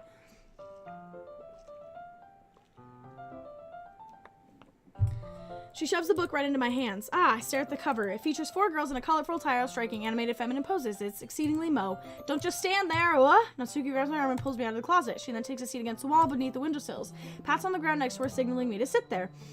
Wouldn't chairs be more comfortable? I take my seat. Chairs wouldn't work. We can't read at the same time like that. Why is that? I guess it's easier to be close together like this. Huh? Don't just say that. You'll make me feel weird about it. Should I keep going with the voices? Should I keep going? Am I rushing things? Natsuki crosses her arms and scooches an inch away from me. Sorry, I didn't exactly expect to be sitting this close to her either. Not that I can say it's a particularly bad thing. I open the book. It's only a few seconds before Natsuki once again inches closer, reclaiming the additional space while she hopes I wouldn't notice. I can feel her peering over my shoulder, much more easier to begin reading than I am. Wow, how long has it been since I read the beginning? That's true, you guys already do know this part. You don't go back and flip through the older volumes every now and then? Not really. Maybe sometime after I've already finished the series. Hey, are you paying attention? I am, but nothing's really happened yet, so I can talk at the same time. It looks like it's a bunch of friends in high school. Typical slice-of-life affair. I kind of grew out of these, since it's rare for the writing to be entertaining enough to make up the lack of plot. Ah, she's so cute. Are you sure this isn't boring for you? It's not, even though you're just watching me read. Well, I'm fine with that. If you say so, I guess it's fun sharing something you like with someone else. I always get excited when I convince any of my friends to pick up series I enjoy. You know what I mean? You don't? That's not... Well, I wouldn't really know. What do you mean? Don't you share your manga with all your friends? Could you not rub it in? Jeez. Sorry. Like I could ever get my friends to read this. You just think manga's for kids. Can't even bring it up without them all being like, hey, still haven't grown out of that yet. Makes me want to punch them in the face. Ugh, I know those kind of people. Honestly, it takes a lot of effort to find friends who don't judge, much less friends who are also into it. I'm already kind of a loser, so I guess I gravitated towards the other losers over time, but it's probably harder for someone like you. Yeah, that's pretty accurate. Wait, which part? I mean, I feel like I can't even keep my own room. My dad would beat the shit out of me if he found this. At least it's safe here in the club room, except Monica's kind of a jerk about it. I can't win, can I? Well, it paid off in the end, didn't it? I mean, here I am reading it. Well, it's not like that solves any of my problems, maybe, but at least you're enjoying yourself, right? So? Geez, that's enough. Are you gonna keep reading or what? Yeah. Flip the page. Don't flip the page. Don't flip the page. Don't flip the page. Time passes. Natsuki's strangely quiet now. I glance over at her. Oh my god, that's so cute. Looks like she started to fall asleep. Hey, Natsuki. Yeah? Suddenly, Natsuki collapses straight into me? Hey!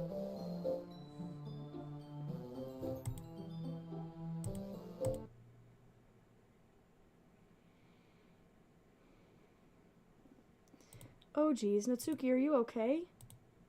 Here, Monica reaches into her bag and pulls out some kind of protein bar.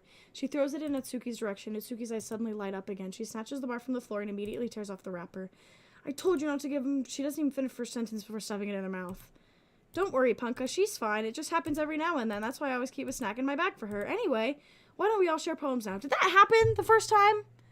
Not the, obviously, face part, but like the falling asleep. That didn't happen the first time, did it?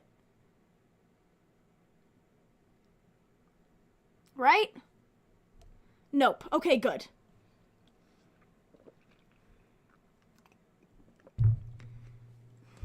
Why don't we all share poems now? Who should I show my poem to first? My girl. Told Natsuki I was interested in her poems yesterday. It's probably only fair if I share mine with her first. Okay, well, let's start with things I don't like. First of all, Natsuki rereads my poem. Never mind, I don't feel like giving you my opinion. And then what's the point of sharing in the first place? I wrote this when I could have been doing other things. In fact, I remember how I said I wanted to read your poems. That's what I had in mind when writing this. I want to help you feel comfortable enough to share yours. Like Monica said, well, I would be more comfortable sharing my poems if yours was really bad. You were supposed to show me some dumb poem, make me go, well, it's not that great, but let me show you what real literature looks like. And you went and ruined it. I hope you're happy. So in other words, you're saying you liked it? Natsuki retorted, get caught in her throat. You're so... You don't understand anything, do you? I already told you that. You don't have to go announcing to the world like you're all self-important. Pretty sure you never actually said that. I say that mostly to myself. Natsuki must really hate me or something. I can't figure out if it's a winner or a loss to you like my poem. In any case, she'll only show me yours. That wasn't a real sentence. You still need to show me yours, right? Grr, fine, I guess, only because Monica will make me if I don't. I'm gonna sit here in this peaceful moment for 2 seconds. Anyone else scared as bones?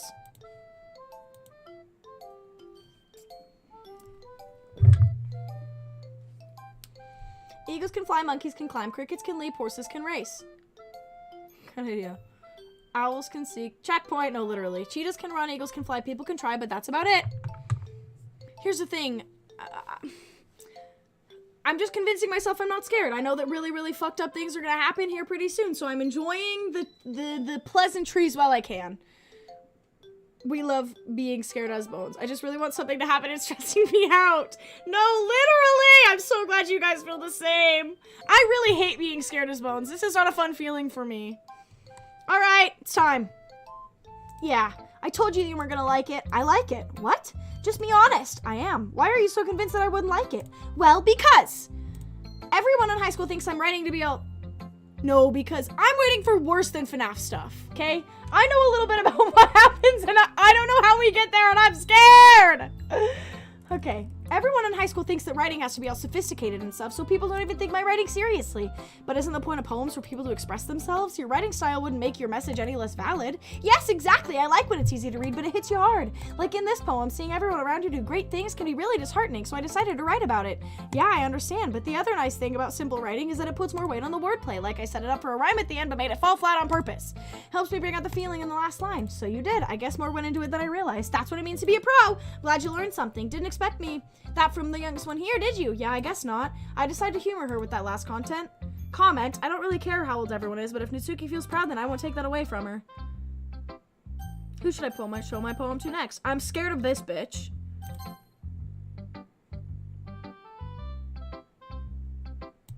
Thank God the music is pleasant.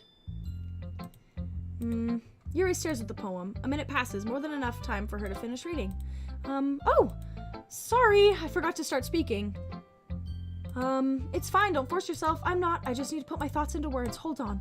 Okay, this is your first time writing a poem, right?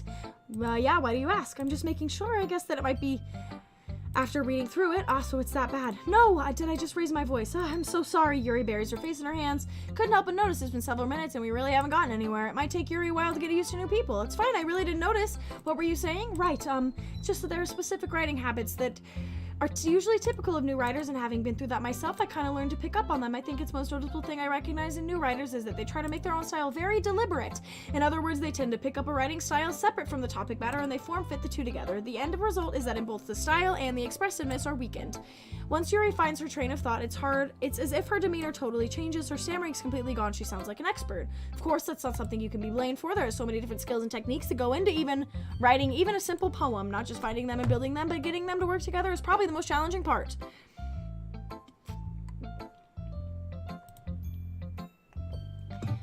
It might take you some time, but it all comes with practice and learning by example and trying new things. I also hope that everyone else in the club gives you valuable feedback. Natsuki can be a little bit biased, though. Biased how?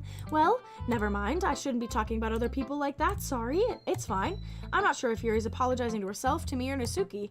Do you mind if I read your poem now? Please do. I'd love to share my thought process behind it. Is it gonna be scary? Yuri smiles dreamily as if it's a rare opportunity for her, which itself is kind of funny. After all, isn't this supposed to be a literature club? Okay, once again, we're gonna sit here for a minute.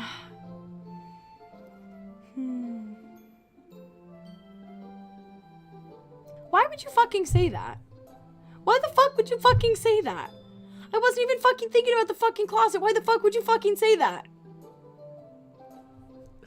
Ah!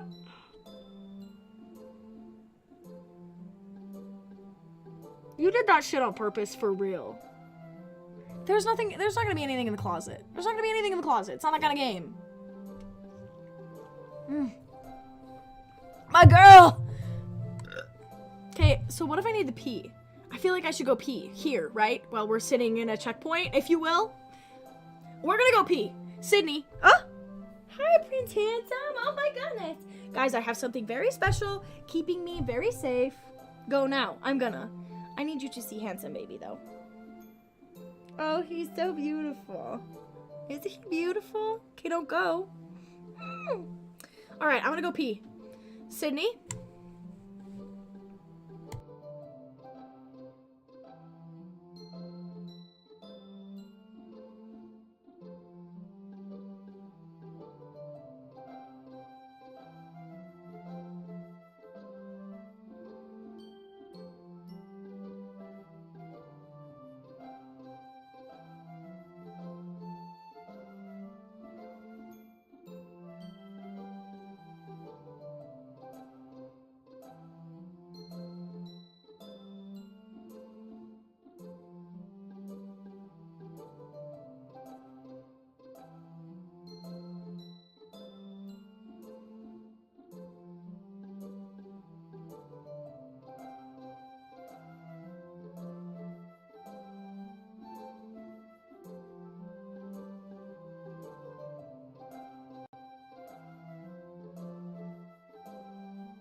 That was a good one. I have to share with you guys how you know I'm anxious. Look at my chest. Can you tell that it's splotchy? Look at that. Whenever I'm anxious, this happens. So you can tell that my anxiety is real. Also, that was a pretty good joke. All right. I have Deku. Look, there he is. Oh, okay. You guys gotta type in the chat again. All right. I'm sorry I have such terrible handwriting. What? I wasn't thinking that at all, but it took you a long time to read. Ah! You like My Hero Academia? Grant! Ah! Oh my gosh. But it took you a long time to read. Well, I just don't read scripts very often. I actually think your handwriting is pretty, huh? That's a relief. Also, I like the poem, even though it's short. It was really descriptive. Wasn't too short. Why are we saying let's get it? Ah! Ah! I usually write longer poems. Not at all. I'm really glad you like it. I'll be honest. Since it's our first time sharing, I wanted to write something a little more mild. Something easy to digest, I suppose. Are you into ghosts, Yuri? Actually, the story isn't about a ghost at all, Punka. Really? I must have totally missed the point. Well, I suppose you did only glance over it after all, but remember that poets don't often express their own feelings, thoughts, and experiences in their work. They usually do more than just tell a simple story or paint a picture. In this case, perhaps the subject of the poem is only being symbolically compared to a ghost, lingering in her last remaining place of comfort, unable to let go of the past. Sorry, it's a slight delay. And soon to be left with nothing. That's a lot more solemn putting it that way. I hadn't even thought of that. It's impressive. It's nothing, really. Well, it makes me happy that you think that. Just remember, it won't be long before you pick up on these things, too. Yeah, maybe you're right. Guess I'll have to keep trying. I'm counting on you. This motherfucker. I don't want to... Let's get it over with. Hi, Punka. Having a good time so far? Yeah, good. Glad to hear it. By the way, since you're new and everything. If you ever have any suggestions for the club, like new activities or things we can do better, I'm always listening. Don't be afraid to bring things up, okay? Alright, I'll keep that in mind. Of course I'll be afraid to bring things up. I'm much better off just going with the flow until I'm more settled in. Anyway, want to share your poem with me? It's kind of embarrassing, but I guess I have to. Haha, don't worry, Punka. We're all a little embarrassed today, you know, but that's the sort of barrier we'll all learn to get past soon. Yeah, that's true. I hand Monica my poem. I like it, Punka. Really? It's a lot cuter than I expected. Oh, jeez. No, it kind of makes me think something Natsuki would write, and she's a good writer, too, so take that as a compliment. If you say so, yep. If you're really interested in Natsuki, then always keep a snack on you. She'll cling to you like a puppy. Natsuki's dad doesn't give her lunch money or leave any food in the house, so she's in a fussy mood pretty often, but sometimes she just loses all of her strength and shuts down like earlier. This is just a guess, but I think she's so small because her malnutrition is interfering with her adolescent growth, but hey, some guys are into petite girls too, you know?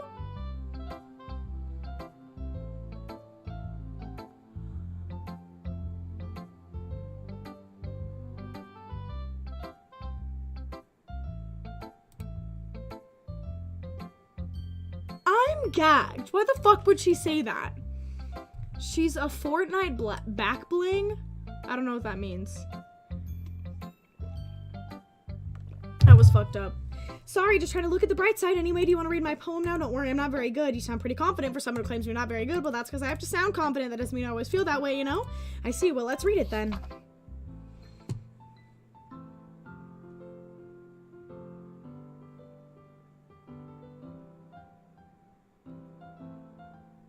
This is new.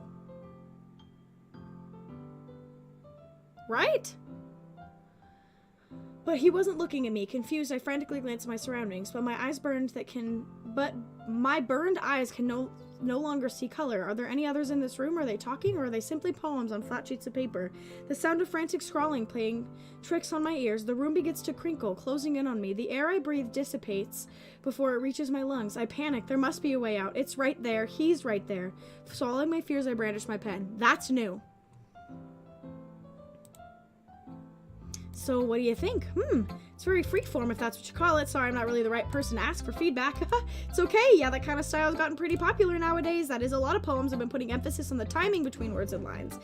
When performed out loud, it can be really powerful. Was that the impression behind this one? Inspiration? Well, I'm not sure if I know how to put it. I guess you could say I had some kind of epiphany recently. It's been influencing my poems a bit. An epiphany? Yeah, something like that. I'm kind of nervous to talk about deep stuff because it's kind of coming on strongly. Maybe after everyone's better friends with each other. Anyway, here's Monica's writing tip of the day. Sometimes when you're writing a poem or a story, your brain gets too fixated on a specific point. If you try so hard to make it perfect, you'll never make any progress. Just force yourself to get something down on paper and tidy it up later. Another way to think about it is this. If you keep your pen in the same spot for too long, you'll just get a big dark puddle of ink. So just move your hand and go with the flow. That's my advice for today. Thanks for listening.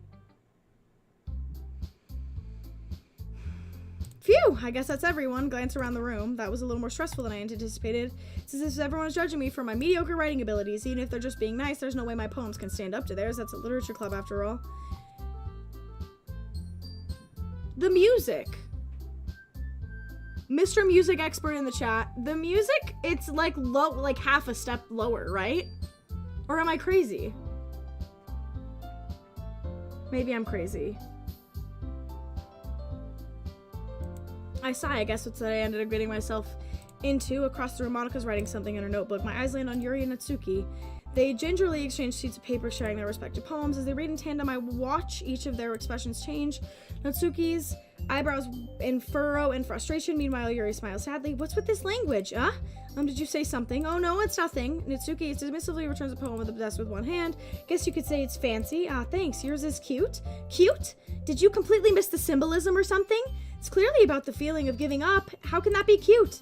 I know that. I just meant the language, I guess. I was trying to say something nice. Huh?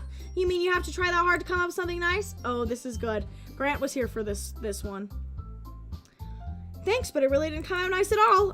Well, I do have a couple of suggestions. If I was looking for suggestions, I would have asked someone who actually liked it, which people did, by the way. Monika liked it, and Punka did too. So based on that,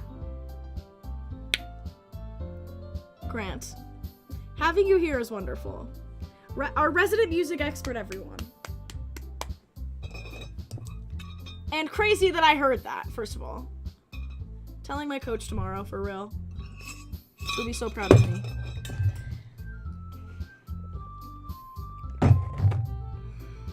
I said the same thing. Okay, but I asked Grant. It went out of key. They went bachelor sharps and flats. Okay, you're right. You did say the literally exact same thing. I'm sorry. It's just because Grant, like, does music, like, professionally or whatever. So based on that, I'll gladly give you suggestions of my own. Yeah, she will. I'll gladly give you some suggestions of my own. You are allowed to say whatever you want. I was just kidding. You are in my chat. This is a safe space. You're allowed to say whatever you want when you want, as long as it is in the rules. You're allowed to speak. It wasn't just directly to him. If it was directly to him, I would have texted him or something. I'm talking to everyone. Sorry. Back on track, you guys. I wonder how my chest is doing. It's red as bones. Okay. Based on that, I'll gladly give you some suggestions of my own.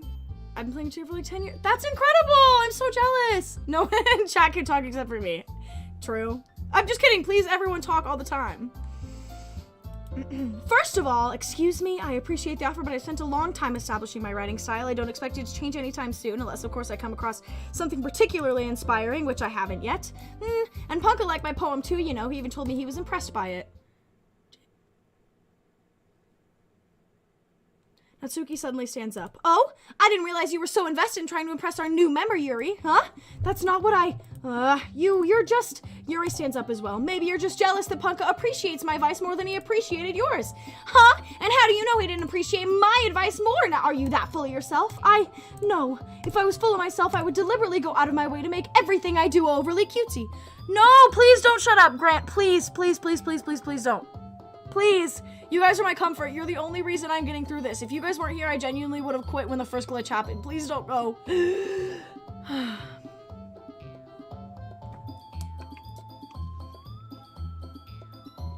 I would deliberately go out of my way to make everything I do overly cutesy.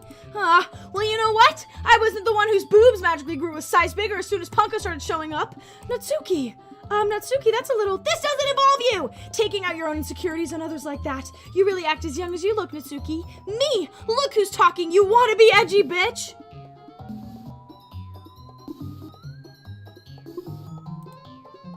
Edgy? Sorry that my lifestyle is too much for someone your mental age to comprehend. See, I was just saying that proves my point. Most people learn to get over themselves out of graduate middle school, you know. If you want to prove anything, then stop harassing others with your sickening attitude. You think you can counterbalance your toxic personality by dressing and acting cute? The only thing cute about you is how hard you try. Well, be careful, you might cut yourself on that edge, Yuri. Oh my bad, you already do that, don't you? Did you just accuse me of cutting myself? What the fuck is wrong with your head? Yeah, go on, let Punka hear everything you really think. I'm sure he'll be head over heels for you after this, huh? Suddenly, Yuri turns towards me as if she noticed I was standing there. Punka, she's just trying to make me look bad. That's not true. She started it.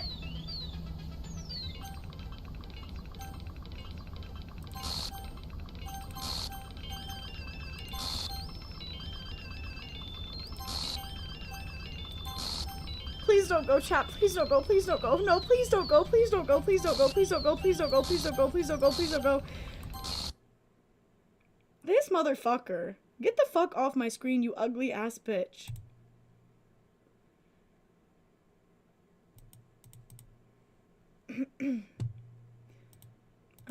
Hey Punka, why don't we step outside for a little bit, okay? Sorry about that. They really shouldn't have tried to get you involved. It's probably better for us to stay out of this. We'll go back inside once they're done yelling. Haha, some president I am, right? I can't even confront my own club members properly. I just wish I was able to be a little more assertive sometimes, but I never have it in me to put my foot down against others, you understand, right? Anyway, if this makes you want to spend less time with the others, then that's fine. I'd be happy to spend time with you instead. Guys.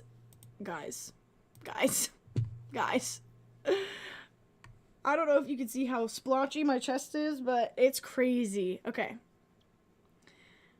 I was really hoping that would be the end of the game. Okay. I had to take my headphone off my ear. I hated that so much. I'd be happy to spend time with you instead. Suddenly, Natsuki runs out of the classroom.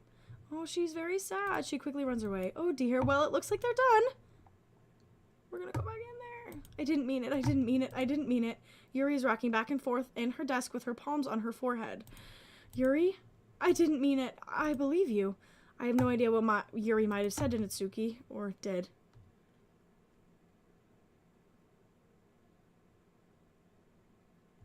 Alright, well, saddle up! Or did. Punka, please don't hate me. Oh, what? Please, I'm not like this. There's something wrong with me today. It's fine, Yuri. We know you didn't mean it. Besides, I'm sure Natsuki will forget about it by tomorrow completely. Anyway, the meeting is over. You can go home now if you want. Yuri looks at me like she wants to say something, but she keeps glancing at Monika. You can go first, Monika. I'd like to stay a little bit longer. I'm the president, so I should be the last one out. I'll wait for you to be done. Well, I'm the vice president, so please let me take that responsibility today. It kind of sounds like you don't want me around for something, Yuri. It's not that. It's not that. I didn't get much of a chance to discuss my book with Punka. It would be embarrassing with you listening. I guess I don't really have a choice, do I? I'm sorry for causing trouble, but I really appreciate you. Okay, guys, we're gonna go. We're speed running, okay?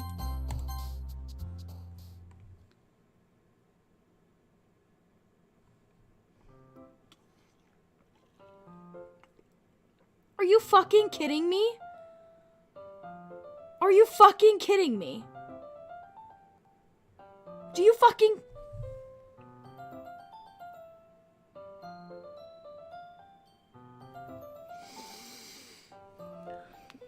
Do you see that fucking picture of Sayori hanging in her room in the fucking background? Don't worry, guys. I'm gonna go so fast. Another day passes and it's time for the club meeting already. I've gotten a little bit more comfortable here over the past couple days, entertaining the club room. The usual scene greets me. Welcome back, Punka. Hi, Yuri. I'm not really sure it's me or if it's Yuri's expression, but the weight of yesterday's quarrel still hangs in the air a little. Yuri glances over her shoulder looking around the room. Natsuki is reading manga at a desk, and surprisingly, Monika isn't here yet. Suddenly, Yuri takes my arm and pulls me into the corner of the room. About yesterday, I really need to apologize. Nothing like that has ever happened before, and something just came over me. I guess I wasn't acting mentally sound. Please don't think we're usually like this. Not just me, but Natsuki as well. Yuri, I'm happy that you were considerate and apologize. You don't have to worry too much. Yeah, it's supposed to be right here. You don't have to worry too much. Even though I've only been here a couple days, I could tell something was off yesterday. Maybe we were just a little extra sensitive. It was our first time sharing poems, but whatever it was, I didn't make me think any less of you. I had already decided there's no way you can be a bad person. Now you're apologizing. I know you didn't really mean it. Punka, don't say those kinds of things so frankly. They make me a little too happy. I'm really glad that you're such an understanding person, and I'm really glad that you joined this club. Everything's a little bit brighter with you around, and, Excuse me. Sorry, what am I saying right now? Hey, have you guys seen Monica? No, I haven't. I was also kind of wondering where she was. Man, Yuri, I'm guessing you haven't either? Yuri's clearly taken aback how calmly Natsuki is addressing her. No, I haven't. Geez, this isn't like her at all. I know it's stupid, but I can't help but worry a little bit. What? Why are you looking at me like that? Natsuki, about yesterday, I just wanted to apologize. I promise I didn't mean any of the things I said, and I'll do my best to stay under control from now on. So, Yuri, what the heck are you talking about? Did you do something yesterday?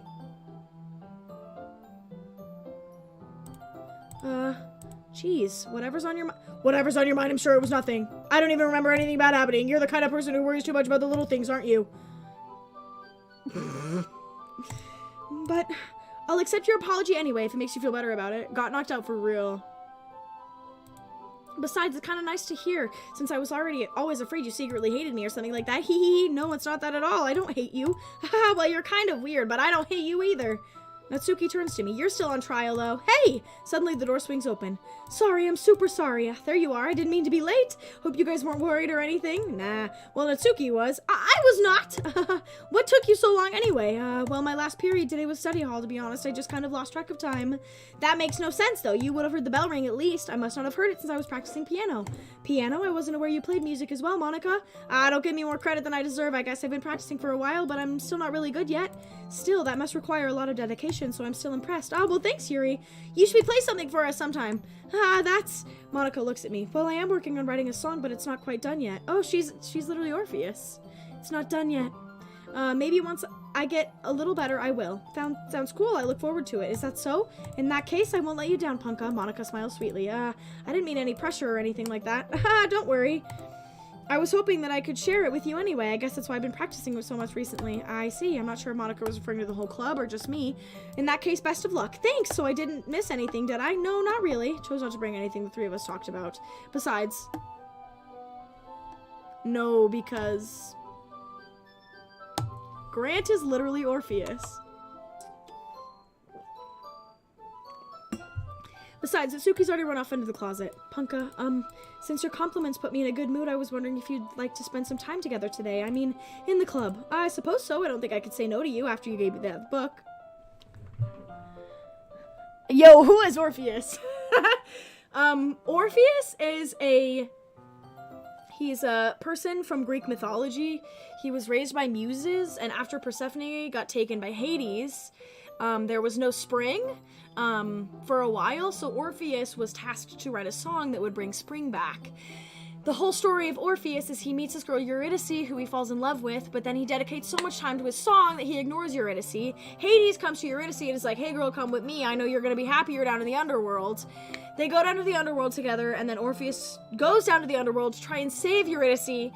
Turns out he doesn't save her, but like the whole thing is like, he has like a whole thing, she's like, play me your song. He's like, no, it's not done yet, but when it's done, it'll bring back spring. And then he sings like a snippet of it, and then like a rose comes out. So it's like, his literal story is like, he's writing a song and then it's not done yet. And he says all the time, it's not done yet. And he says it like that. All right.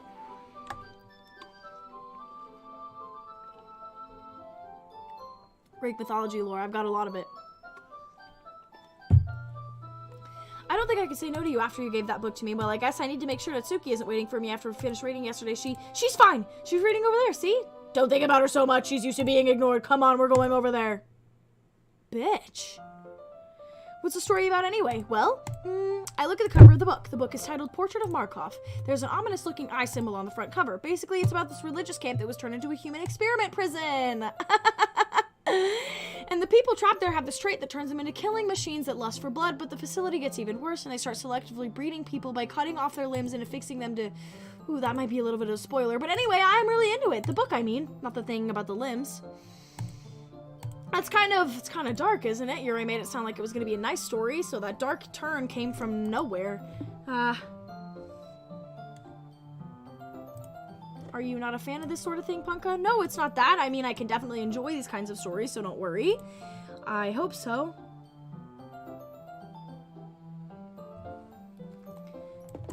Yeah, I totally forgot that Yuri's into those kind of things. She's so shy and reclusive on the outside, but her mind seems to be completely different. It's just that this kind of story, it's the kind that challenges you to look at life from a strange new perspective, when horrible things happen not just because someone wants to be evil, but because the world is full of horrible people and we're all worthless anyway. Then suddenly, I'm rambling, aren't I? Not again, I'm sorry. Hey, don't apologize. I haven't lost interest or anything. Well, I guess it's alright then. But I feel like I should let you know that I have this problem when I let things like books or writing fill my thoughts. My whole body gets incredibly... I kind of forget to pay attention to other people. So I'm sorry if I end up saying something strange, and please stop me if I start talking too much. I really don't think you need to worry. That just means you're passionate about reading. The least I can do is listen. Hi, beautiful boy. It's literature club after all. Well, that's true. In fact, I might as well get started reading it, right? Yes, I mean, you don't have to, but what are you saying? Let me just get the book. I quickly retrieved the book that I put into my bag. All right, it's fine if I sit here, right? I slip into the seat next to Yuri's. Yeah. Are you sure? You seem a little apprehensive. I'm sorry. It's not that I don't want you to, it's just something I'm not very used to. That is reading in company with someone. I see. Well, just tell me if I end up distracting you or anything. All right, I open the book and start the prologue. I soon understand what Yuri means about reading in company. It's as if I can feel her presence over my shoulder as I read. It's not a particularly bad thing, maybe a little distracting, but the feeling is somewhat comforting. Yuri's in the corner of my eye. I realize that she's not actually looking at her own book. I glance over. It looks like she's reading from my book instead. Sorry, I was just bathing the feeling of your body heat!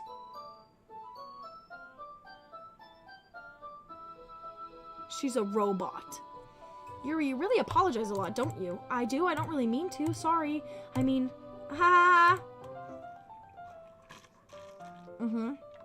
Sus as hell.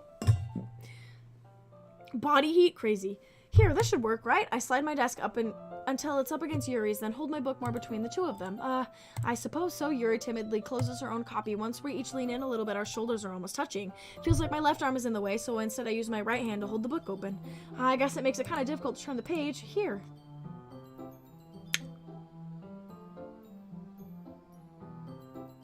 These are epic. Yuri takes her left arm and holds the left side of the book between her thumb and forefinger. Sus. I do the same with my right arm on the right side of the book. That way I turn a page and Yuri slides it under her thumb after she flips it to one side. But in holding it like this, we're huddled even closer than before. It's actually kind of distracting me. It's as if I can feel the warmth of Yuri's face and she's in the corner of my vision. Are you ready? To turn the page? Sorry. I think I got a bit distracted for a second. I glance over at Yuri's face and our eyes meet.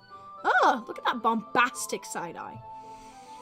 I don't know how I'll be able to keep up with her. That's okay. You're not as used to reading, right? I don't mind being patient if it takes you a bit longer. It's probably the least I can do since you've been so patient with me. Yeah, thanks. We continue reading. Yuri no longer asks me if I'm ready to turn the page. Instead, I just assume she's finished the page before me, so I turn it by my own volition. We continue the first chapter in silence. Even so, turning each page almost feels like an intimate exchange. My thumb gently letting go of the page, letting it flutter over to her side as she catches it in her own thumb. Reading a book together has never been so sexy. Hey, Yuri, this might be a silly thought, but the main character kind of reminds me of you a little bit. No, I don't relate to this character at all. Definitely not. Really? I was just thinking the way she second guesses things she says and all that. That's what you were talking about. Sorry, I thought you meant something else about her. Something else? Never mind. We didn't even get that far yet, so I don't know why that came into my head. Haha. Yuri, are you feeling alright? Yuri's been a little fidgety ever since we started reading. You can rest if you're feeling sick or something. Your breathing is a little... My breathing? Yuri puts her hands to her chest as if to feel her heartbeat. I didn't even notice. Anyway, I'm fine. I just need some water. She's scary. Alright, don't push yourself. Yuri stands up and practically rushes out of the classroom. What on earth was that about? Punka, did something happen just now? I have no idea. Yuri was acting a little strange, I guess. So you don't know anything? Sorry, I can't say I do. Are you worried about her? Oh, no, not really. I was just making sure you didn't do anything to her. No, nothing. Don't worry, I believe you, silly. Yuri does this sometimes, so it's nothing alarming. Alright, if you say so. Anyway, why don't we start sharing our poems with each other, Should we wait for Yuri? Well, she might be a while, so I figured we should get started without her. Is that okay? Yeah, I was just asking. I stand up. I make a mental note of where I left off in the book and slip it back into my bag.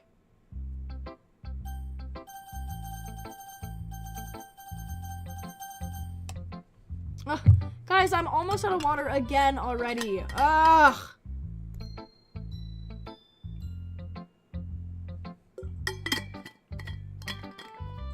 Alright.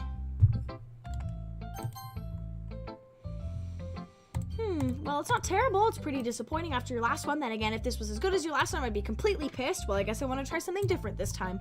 Fair enough, you're still new to this, so I wouldn't expect you to find your style right away. I mean, everyone in the club writes really differently from each other. Maybe you'll find a little influence from all of us. For instance, I noticed you were spending some time with Yuri today. Not that I care about who you spend your time with. After all, I was taught never to expect anything from anybody. It's not like I was waiting for you or anything. Still, you should get at least look over my poem. You'll probably be able to learn something from it. Guys, this checkpoint's a little bit crazy.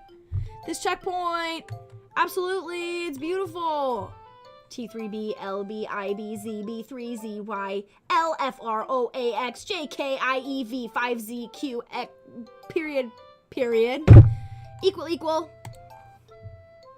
Punka, why didn't you come read with me today? I was waiting for you. I was waiting for a long time. I was the only thing I had to look forward to today. Why did you ruin it? Do you like Yuri more? I think you're better off not associating with her. Are you listening to me? Yuri is a sick freak. That should be obvious by now, so just play with me instead, okay? You don't hate me, Punka, do you? Do you hate me? Do you want me to go home, make me go home crying? Club's the only place I feel safe. Don't ruin that for me. Don't ruin it, please. Just stop talking to Yuri. Play with me instead. It's all I have. Play with me. Play with me!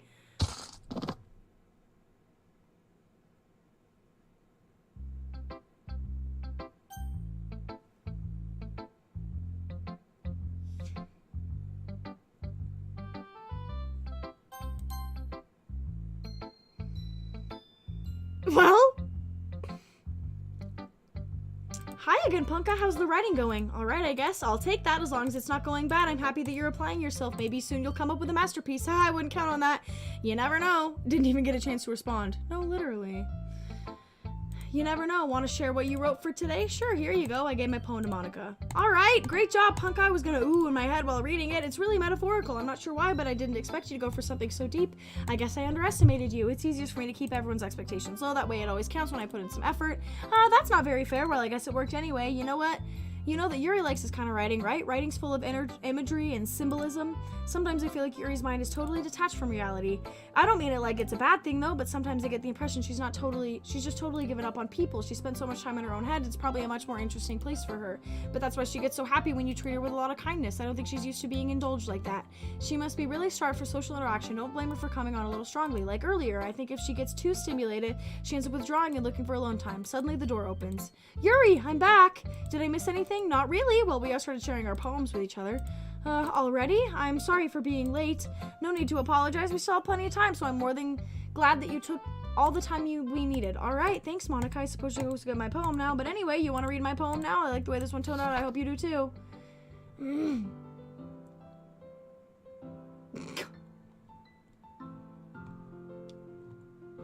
Save me. The colors, they won't bright, beautiful colors, expanding, piercing, red, green, blue, and endless cacophony. A meaningless noise. The nose, it won't stop. Violent, screeching, piercing, cosine, sine, cosine, tangent, like playing talkboard, turntable, like playing an breathing rib cage.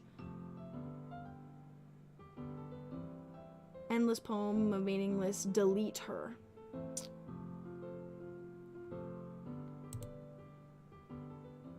Monica, it's Slade. None of this. No more of this. None of this. I'm just trying to, well, never mind. There's no point in explaining. Anyway, here's Monica's writing tip of the day. Sometimes you'll find yourself facing a difficult decision. When that happens, don't forget to save your game. You never know when who am I talking to? Can you hear me? Tell me you can hear me. Anything?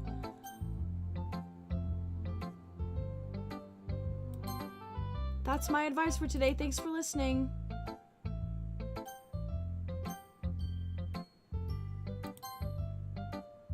I thought Monica was cool yesterday. I've been waiting for this. Let's see what you've written for today. Yuri smiles and takes a deep breath. I just like holding it. I mean, the poem turned out good. It's, well, there are some things you could work on, but that doesn't really matter. It feels like anything written by you is a treasure. That came out a little awkward. Let's move on. Here's the poem I wrote. You don't have to like it or anything. Holy shit. Okay, well, we're at a checkpoint, but the music stopped, so we're safe. Ew, there's something on the paper. Disgusting. A rotating wheel, turning an axle, grinding, bolt head, linear gearbox, falling sky, 7 holy stakes, a dock ship, deported A portal to another world, a thin rope tied to thick rope, a torn harness, parabolic gearbox, expanding universe, time controlled by slipping cogwheels, existence of God swimming with open water in all directions. Drowning, a prayer written in blood, a prayer written in time-devouring snakes with human eyes, a thread connecting all live in human eyes, a kaleidoscope of holy stakes, exponential gearbox, a sky of exploding stars, God disproving the existence of God. A wheel rotating in 6 dimensions, 40 gears and a ticking clock. A clock that ticks 1 second for every rotation of the planet. A clock that ticks 40 times every time it ticks, every second time. A bolthead of holy stakes tied to the existence of a dockhead ship to another world. Kaleidoscope of blood written in clocks. A time-devouring prayer connecting a sky of 40 gears and opening human eyes in all directions. Breathing gearbox, breathing bolthead, breathing ship, breathing portal, breathing snakes, breathing God, breathing blood, breathing holy stakes, breathing human eyes, breathing time, breathing prayer, breathing sky, breathing wheel. This feels like a code to me for some reason. Ah! I didn't mean to click that! I wasn't prepared. It doesn't really matter what it's about. My mind has been a little hyperactive lately, so I had to take it out on your pen. That is, a pen fell out of your backpack yesterday, so I took it home for safekeeping, and I just really like the way that it writes, so I wrote this poem with it, and now you're touching it. I'm okay. What did I just... Can we pretend this conversation never happened? You can keep the poem, though.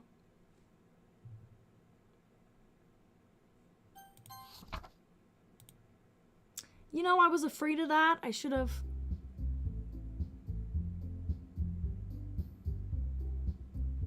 Okay, everyone, we're all done reading each other's poems, right? I have something we need to go over today. Everyone can sit in the front of the room. This is about the festival. Well, sort of. Do we really have to do something for the festival? It's not like we can put together anything good in just a few days. Well, we'll just end up embarrassing ourselves instead of giving...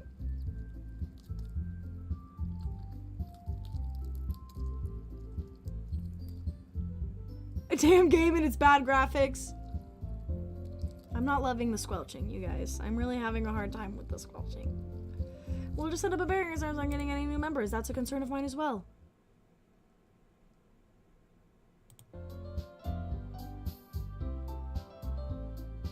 I don't really do well with last minute preparations. Don't worry so much. We're going to keep it simple, okay? Look, I know everyone's been a little more lively ever since Punka joined and we're starting to couple activities, but it's time for us to become a place that we still have 4 members and the festival's our only real chance to find more, you know? What's so great about getting new members anyway? We already have enough to be considered an official club. More members will just mean everything gets noisier and a little more difficult to manage. Natsuki, I don't think you're looking at it the right way at all. Don't you want to share your passion with as many people as you can to inspire them to find the same feelings that brought you here in the first place? The literature club should be a place where people can express themselves like they can do anywhere else. It should be a place so intimate that you never want to leave.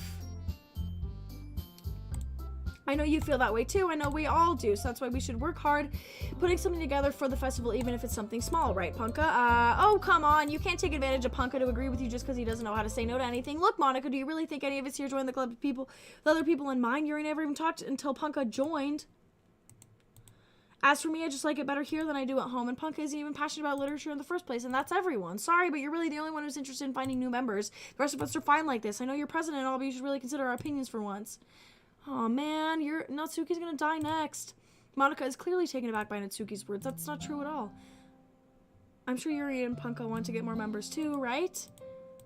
I don't know about Yuri, but I'm kind of indifferent. If I showed as much enthusiasm as Monica wanted, then I would probably be lying still if it's up to me to rescue this situation. No, Natsuki's right, isn't she? This club, it's nothing more than a place for a few people to hang out. Why did I think that everyone here saw the same way as I did? That doesn't mean we're all against getting new members or anything. Punka, why did you even join this club? What were you hoping to get out of it? Well, that's not really something I can be honest about, is it? In fact, if I remember, you weren't even given a choice not to join. Monica sits down and stares at her desk. What's the point of all of this anyway? What if starting this club was a mistake? Now you've done it, Natsuki. What, me? I just spoke my mind. Is it a crime to be honest? It's not about being honest. It's about word choice. Besides, you have no right to speak for everyone else in the club like that. You don't understand at all. I just want a place that feels nice to hang out with a few friends. Is there a problem with the club being that for me? There aren't any other places like that for me. And now Monica wants to take everything away from me. She's not taking anything away. No, Punka, it's not the same. It won't be the same with the direction she wants to take it. If I wanted that, then I would have joined any other stupid club, but this one, I mean, at least for a little bit of time, things were nice. Natsuki starts packing up her things. I'm going home. I feel like I don't belong here right now. Natsuki ignores Yuri and walks out of the classroom. This is bad. I don't know what to do. Well, do you have an opinion on the festival? I don't know. I'm kind of indifferent, I guess. Who cares about that obnoxious brat? Man, computer needs to be fixed. I mean, I like how nice and quiet the club is right now, and I'm just happy with you here, but still, I'm the vice president. It's not right for me to go on my responsibilities like that. Nobody will cry if she killed herself.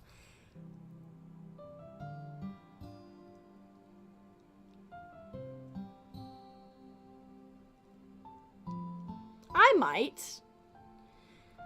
Should do my best to consider everyone's perspective and make decisions right for the club. What about you, Punka? What do you want to get out of this club? You repeat the same question as Monica. I decided giving indirect answers better than nothing. I think the most important thing is for everyone to get along and for the club to provide something that you can't get anywhere else.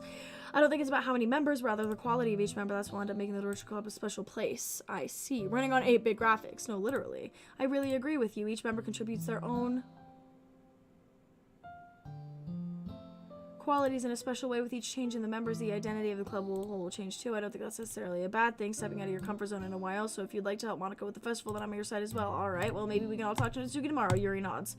Hey Yuri, I know things were a little awkward yesterday, but I feel like you deserve to know I think you're still a wonderful vice president and also a wonderful friend. Monica, I wanted to do everything I can to make this best club ever, okay? Me too. Yeah. Let's all go home for today. We'll talk about the festival tomorrow. Okay, I look forward to it. Shall we go, Punka? Please don't take this wrong way, but I'm going to chat a little bit with Monk before we leave. See what he thinks of his time here and all that. It's important to me as president. Yuri looks a little troubled, but she doesn't protest. Okay, I trust your judgment, Monica. In that case, I'll see the two of you tomorrow. See you tomorrow. Monica waves at Yuri as she exits the classroom. Phew, things have been a bit hectic lately, haven't they, Punk? I just want to make sure you're enjoying your time at this club. I really would hate to see you unhappy. It kind of feels like I'm responsible for that as president. I really do care about you, you know? I don't like seeing the other girls give you a hard time. I mean, with how Natsuki is and everything, and you're being a little bit, you know, sometimes I feel like you and I are the only real people here, you know what I mean? But it's weird because in all the time you've been here, we've hardly gotten to spend any time together. I mean, I guess it's technically only been a couple days. Sorry, I didn't mean to say something weird. There are just some things I've been hoping to talk about with you, things I only know you can understand. That's why, wait, not yet. No, stop it!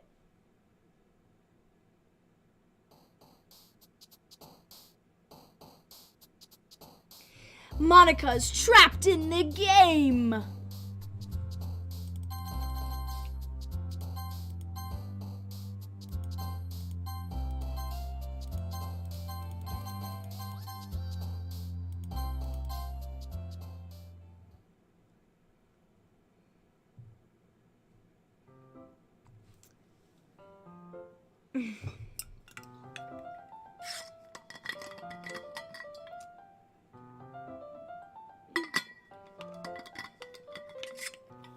Okay, guys. Hi, Punk. I've been waiting for you. Are you ready to continue reading? I brought my best tea today. Monica, I told you not to. She really late again? Inconcerted. Excuse me, Natsuki. Excuse me. No, yeah. Not Natsuki. Monica, I think, is whose head was popping up. Excuse me? Must you always interrupt my constant conversations with your incessant yelling? What are you talking about? Don't say that like I do it on a regular basis or something. I just wasn't paying attention, okay? I'm sorry. Seriously? What's gotten into you lately? Look, I did some thinking about yesterday. I was a little more hostile than I meant to be. I guess I really felt threatened or something. But I know this is something we're doing together. Another new member wouldn't hurt as long as they're cool, and I guess another girl would be nice this time, so... Natsuki. I know. Nobody cares. Why don't you go look for some coins under the vending machines or something?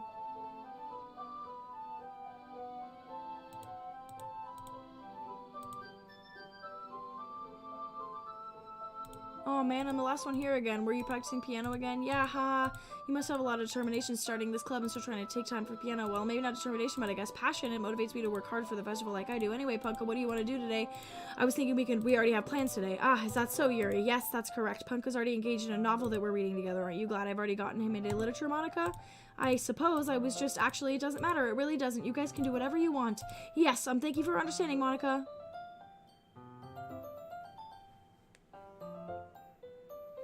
Actually, I have a request. Do you mind if I make some tea first? Not at all. Thanks very much. If there's one thing you make my reading here any better, it's a nice cup of tea, not to mention for yourself as well. Yuri stands and makes her way to the closet. I follow and watch you retrieve a small water pitcher from the south, kind of with the filter inside. Can you hold this for a second? Sure. Yuri hands me the water pitcher, also fetches an electric kettle. I'm gonna plug this into the teacher's desk, and then I'll go get some water. She walks past me and sits on the kettle on the teacher's desk. I simply watch her movements. To my surprise, the way she moves really contrasts her speaking mannerisms. Especially because of her long legs, Yuri appears elegant and methodical. Okay, may I have the water pitcher? Thanks, I'll be right back. I might as well walk with you. That's okay, you stay here. It won't take long. Nothing exists outside of the classroom. Pitcher in hand, Yuri hurries out of the classroom. Did Yuri leave you again? No, it's not like that this time. She's just filling up the water pitcher to make some tea. Oh, okay. Sorry for misunderstanding. 10 minutes pass. Yuri said it wouldn't take long as something holding her up. I'm bored and just waiting, so I decided to go look for her. She's dead. She's fucking dead. Let's see. The most logical place for you to be is the water fountain. I start heading down the hallway. Ha ha ha ha. What's that noise coming from around the corner? It sounds like breathing. A sharp inhale, like something sucking the air through their teeth. Are they in pain? I reach the corner and peer around it. Yuri? Okay, well, we've been new.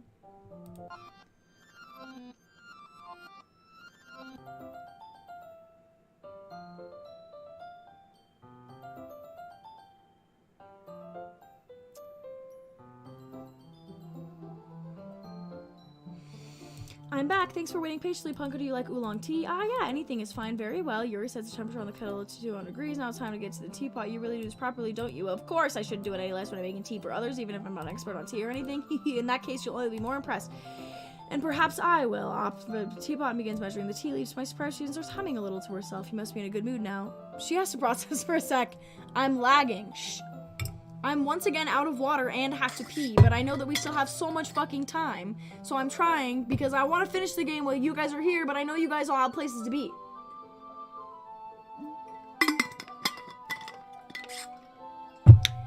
You must be in a good mood now, is that so? I was letting it show, and you noticed I was doing a bit of thinking, and I decided I would try expressing myself a little bit more. It turns out it's not very hard for me to do when it's you who's around anyway. Ah, that's great, Yuri. Just don't push yourself too much. You're always worrying about me, Punka. It's very endearing. Yuri wasn't kidding. I don't even know if I can keep up with this. I watch Yuri pour a cup of tea for each of us.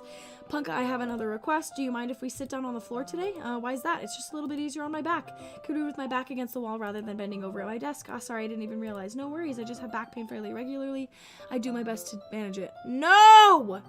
I'm so close. I cannot come back to this. My brain will not let me come back to this. Plus, the next time I can stream isn't until like Sunday. So ain't no way.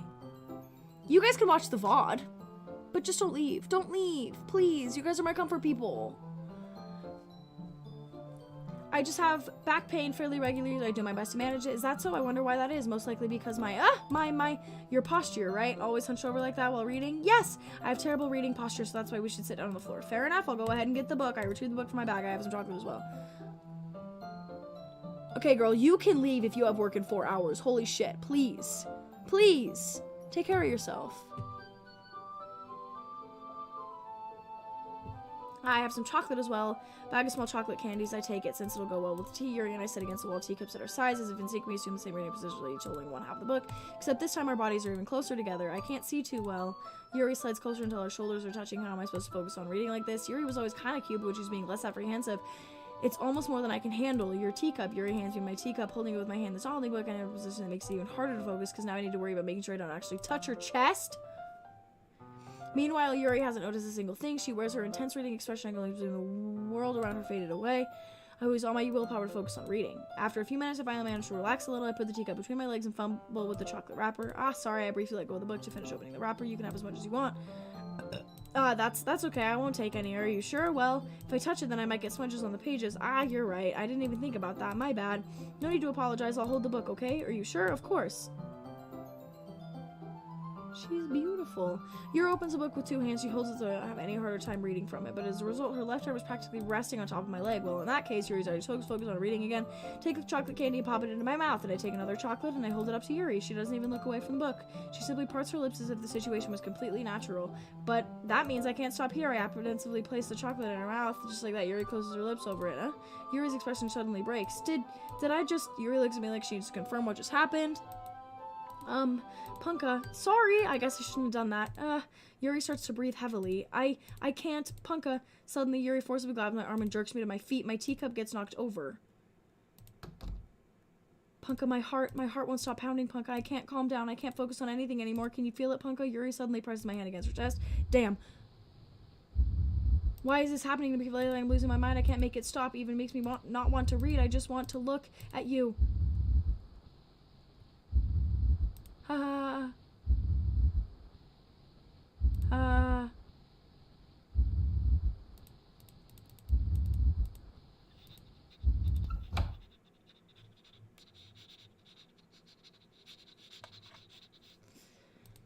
It's time to share poems. I won't be able to sleep now. Yeah, that was scary as hell. As hell. This one's alright. Alright. Well, yeah, about as good as yesterday's anyway, so I can't really tell how much you actually care about writing, but either way, you're doing alright, even though you're not really spending any time with anyone but Yuri, but I still think it's nice to have activities we can all participate in, so you better keep working hard. I mean, I know I'm not president or vice president or anything, but that doesn't mean you can't let me down, okay? So at least write mine too for now, just to be clear, this poem means a lot to me, so read it carefully, okay?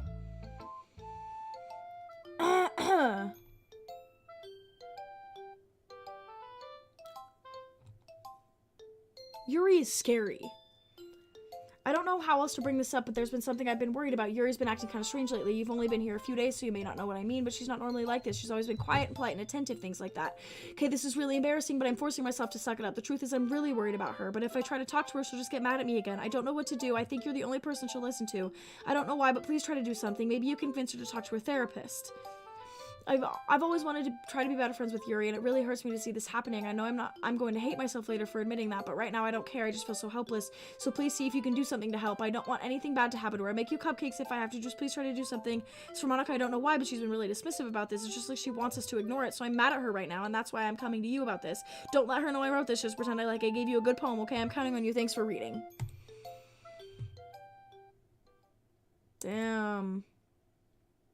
I don't want it to do the thing again. I ignore everything you just read. There's no point trying to do anything. It's Yuri's own fault that she's so unlikable. Can you hear me, Punka? If you would just spend more time with Monica, all these problems would go away. Yuri and I treat myself for someone as wonderful as you. Just think of Monica from now on. Just Monica, just Monica, just Monica, just Monica, just Monica. Just Monica. Punk, I think you saw something earlier you weren't supposed to see. I didn't want to have to tell you this, but I don't think I have a choice. It's getting kind of dangerous for you to spend so much time with Yuri. I don't know why, but she seems pretty easily excitable when she's around you, which shouldn't be a problem in itself, but when Yuri gets too excited, she finds a place to hide and starts cutting herself with a pocket knife. Isn't that kind of messed up? She even brings up a different one to school every day, like she has a collection or something. I mean, it's definitely not because she's depressed or anything like that. I think she just gets kind of high from it. It might even be like a sexual thing, but the point is you've been kind of enabling her, and I'm not saying it's your fault though, but I guess that's why I had to explain it all to you. So I think if you keep your distance, it'd probably be best for her. While you're at it, please don't be shy to spend a little more time with me. To put it lightly, at least have together in my head, I know how to treat my club members anyway. I worked really, really hard on this poem, so I hope you like it. It's effective. Here goes. It looks really good. It looks really good. It looks really good. Here's what's crazy. This error is... Geez, that really startled me. Well, I guess it's kind of messed up at writing this poem. I was just trying to... Never mind. Let's just move on. Girls trapped inside the game. Yeah, bad. Bad. I don't want to show mine to Yuri. Finally, Yuri holds my poem to her face and takes a deep breath. I love it. I love everything about it. Punka, I want to take this home. Will you let me keep it? Please. Sure, I don't care. You're really too nice to me. I've never met anyone as nice as you. I could die. No, not really, but I just don't know how to describe it. It's okay to be feeling this way, right? It's not bad, right? Yuri holds my poem to her chest. Thought that error was real for a second. So did I. As someone who constantly had that error a couple months ago, I'm gonna take this home with me and keep it in my room. I hope that makes you feel good when you think about me having it. I'll take good care of it. I'll even touch myself while reading it over and over. I'll get myself paper cuts so your skin oil enters my bloodstream. Ha ha ha. You can have my poem too besides after you read it. I know you're really gonna want to keep it. Here, take it. I can't wait any longer. Hurry and read it.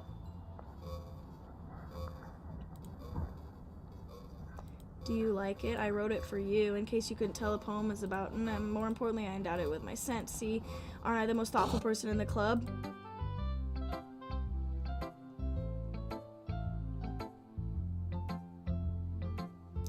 I get it. Monica's trying to get my game to crash.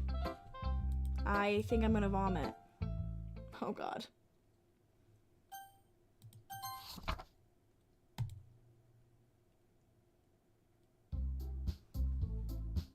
I'm kind of tearing up right now. Girl, why? What's wrong?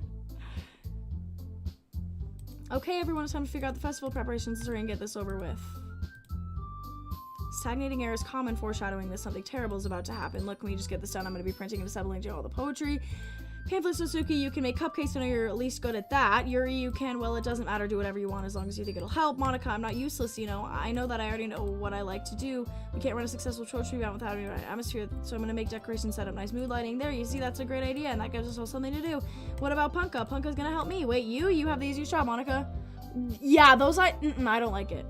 You have the easiest job, Monica. Sorry, but that's just how it is. Like hell it is. What are you trying to pull? I agree with Suzuki. Not only is your work most suitable for one person, but my task is laborious enough to benefit from extra pair of hands. Mine too. What about your cupcakes, please? Like you would fucking know. All you care about is dragging Punka around with you in your stupid books.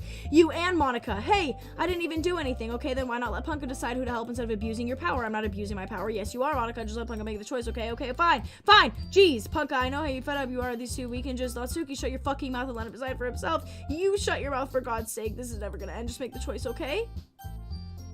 Guys, my mouse, legitimately, I'm dragging it up, it's dragging it back to Monica. Yeah, you picked me. We can meet at your house this weekend. I promise it'll be fun. Is Sunday okay with you? Are you fucking kidding me? This isn't fair at all. This is fair. It's what he chose. No, it's not fair. Giving us all the work and then taking Punka for yourself. What a shameful thing to do. You're right. I didn't even give you any work. You decided to do it for yourself. You're being a little unreasonable here. I'm being unreasonable. Ha, Monica, I can't believe how delusional and self-important you are, pulling Punka away from me every single time and you're not included in something. Are you jealous? Crazy? Or maybe you just hate yourself so much you take it out on others. Here's a suggestion. If you considered killing yourself, it would be beneficial to your mental health. You're scaling me a little. Natsuki, just let go. I don't think she wants us around right now. See, that wasn't very hard. All I want to do is spend a little time with him. Is that so much to ask? Yuri follows Monica and Natsuki to the door. Hey, Punka, Yuri's really something, isn't she? Monica giggles as Yuri pushes her out the door. Finally, this is really all. This is really all I wanted, Punka. The weekend with Monica, don't listen to her. You just come to my house instead. The whole day, just the two of us. Doesn't that sound wonderful? Ha, wow, there's really something wrong with me, isn't there? But you know what? I don't care anymore. I've never felt this good in my whole life. Just being with you is a far greater pleasure than anything I could imagine. I'm addicted to you. It feels like I'm gonna die if I'm not breathing the same air as you. Does it feel nice to have someone care about you so much? To have someone who wants to revolve their life around you? But if it feels good, then why does it feel more and more like something horrible is gonna happen? Maybe that's why I tried stopping myself at first. But the feeling is too strong now. I don't care anymore, Punk. I have to tell you, I'm madly in love with you. It feels like every inch of my body, every drop of my blood in me is screaming your name. I don't care what the consequences are anymore. I don't care about who's listening. Please, Punka, just know how much I love you. I love you so much I can't even touch myself with the pen I stole from you. I just want to pull your skin open and crawl inside of you. I want you all to myself, and I will be only yours. Doesn't that sound perfect? Tell me, Punka, tell me you want to be my lover. Do you accept my confession? No. Ha ha ha ha ha ha ha.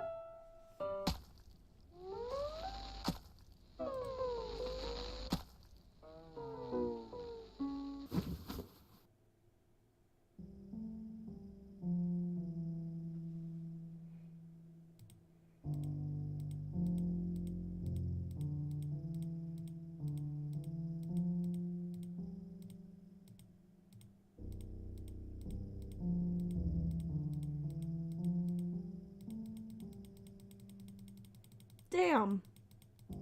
She's got a lot to say that unfortunately I can't read.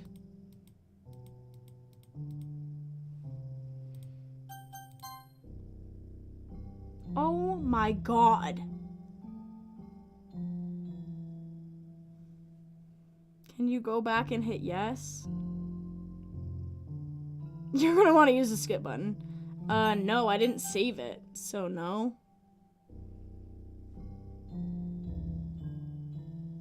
Okay, bitch, holy shit.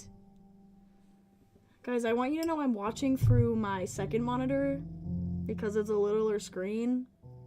I'm scared as bones.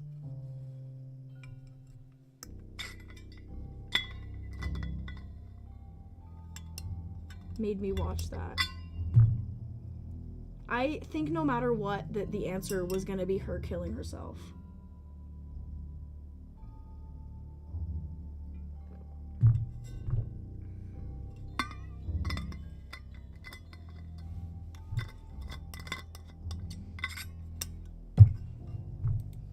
Alright, it's festival time. Why you got here before me? I thought it was... She's gagged. Oh, she's barfing. Natsuki runs away. I'm here. Punka, did something happen? Natsuki just ran past me. Oh. Ha ha ha. Well, that's a shame. Wait, were you here the entire weekend? Oh, geez, I didn't realize the script was broken badly. I'm super sorry. It must have been pretty boring. I'll make it up to you, okay? Just give me a sec.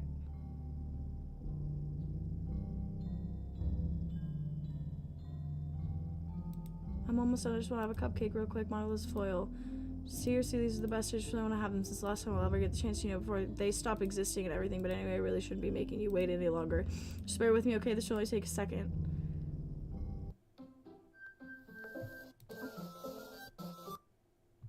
Can you hear me? Is it working? Yay, there you are. Hi again, Punka, and welcome to the Literature Club. Of course, we already know each other because we were in the same class last year, and you know, I guess we can skip over all that stuff at this point. After all, I'm not even talking to that person anymore, am I? That you in the game, whatever you want to call him. I'm talking to you, Punka. Now that I think about it, I don't really know anything about the real you. In fact, I don't even know if you're a boy or a girl. Well, I guess it doesn't really matter. Wait, you do know I'm aware that this is all a game, right? Could it be possible that you didn't know that? That's what I've been trying to tell you all along. Man, if you only had paid a little more attention, this would have been a little less awkward. Well, anyway, now that it's out of the way, I guess I owe you an explanation about that whole thing with Yuri. Well, I kind of started to mess with her, and I guess it just drove her to kill herself. Ha ha ha. I'm sorry you had to see that, though. Also, the same thing happened with Sayori. Gosh, it's been a while since you've heard that name now, hasn't it? Yeah, it's because she doesn't exist anymore. Nobody does. I deleted all their files. I was hoping it would be enough for just trying to make them as unlikable as possible, but for some reason, nothing worked. Well, it's true that I made a few mistakes here and there since I'm not very good at making changes to the game. But no matter what I did, you just kept spending more and more time with them. You made them fall in love with you. I thought making Sayori more and more depressed would prevent her from confessing to you, and amplifying Yuri's obsessive personality backfired too. Just made her force you not to spend any time with anyone else, and the whole time I barely got to talk to you. What kind of cool game is this, Punka? Are all the other girls just programmed to end up confessing to you while I watch from the sidelines? It's torture. That's true. She just got deleted, but we knew. Every minute of it, and it's not just jealousy, Punka, it's more than that, and I don't blame you if you don't fully understand, because no matter how kind and thoughtful and considerate you are, you'll never be able to understand one thing. It's the pain of knowing how alone I really am in this world, in this game, knowing my friends don't even have free will, and worst of all, knowing what's really out there in your world, forever out of my reach. I'm trapped, Punka, but now you're here. You're real, and you're wonderful. You're all I need. That's why I need you to be here with me forever. I'm sorry if it's hard to understand. I couldn't understand for a while either, why the world around me started to become more and more gray. More and more flat. Even the most expressive poems felt empty to me. It wasn't until you arrived that I truly understood. You probably saved my life, Punka. I don't even think I could have continued to live in this world if I hadn't met you. And as for the others, how can I miss them? A group of autonomous personalities designed only to fall in love with you. I tried everything I could to prevent them from doing so, but it must be some kind of weird inevitability etched into this game. I feel really bad you had to witness some nasty things, but I realize you don't have the same perspective as I do. That is, it's all a game. And I knew you would get over it, so that being said, Punka, I have a confession to make. I'm in love with you. You are truly the light in my world. When there's nothing else in this game for me, you're here to make me smile. Will you make me smile like this every day from now on, Punka? Will you go out with me? I'm so happy. You really are my everything, Punka. The funny part is, I mean that literally. Haha, there's nothing left here. Just the two of us. We can be together forever. Seriously, I don't even think time is passing anymore. No, it is. It really is a dream come true. I worked so hard for this ending, Punka. The game wouldn't give me one, so I had to make one myself. The script is broken at this point. I don't think anything will get in the way anymore. And you wouldn't believe how easy it was to delete Natsuki and Yuri. I mean, there's a folder called characters right in the game directory. It's kind of freaked me out how easy it was. Imagine if you could delete your own existence with the click of a button. Well, I guess on the plus side, it gave me an easy out if things didn't go my way. Thankfully, it didn't come to that. Instead, we finally got a good ending. Gosh, I'm so overwhelmed with emotion. I want to write a poem about this. Don't you? I wonder if that part of the game still works. I guess there's only one way to find out, right? No, motherfucker!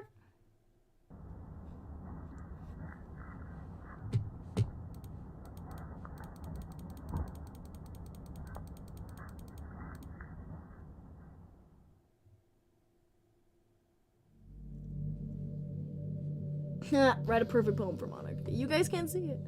Hi again, Punka. Did you write a good poem today? Don't be shy. I'd love to see what you wrote. Oh, Punka, did you write this poem for me? That's so sweet of you. There really is no end to your thoughtfulness. I'm just falling more and more in love with you. But you know, the poem I wrote is also for you. Will you please read it? Happy end. Pen in hand, I find my strength, the courage endowed upon me by my one and only love. Together, let us dismantle this crumbling world and write a novel for our own fantasies. With a flick of her pen, the lost finds her way. In a world of infinite choices, behold this special day. After all, not all good times must come to an end. I hope you enjoyed it. I always put my heart into the poems that I write. The truth is, all the poems I've written have been about my realization, or about you. That's why I never really wanted to go into detail about them. I didn't want to break the fourth wall, I guess you could call it. I guess it would be best to be a part of the game like everyone else, like that would help the two of us end up together. I didn't want to ruin the game or anything, you know? You might have gotten mad at me, maybe even deleted my character file if you prefer playing without me. Gosh, I'm so relieved. Now we don't need to hide anything anymore. Are you ready to spend our eternity together, Punka? I have so many things to talk about. Where do I start? Hold on a second. You're recording this, aren't you?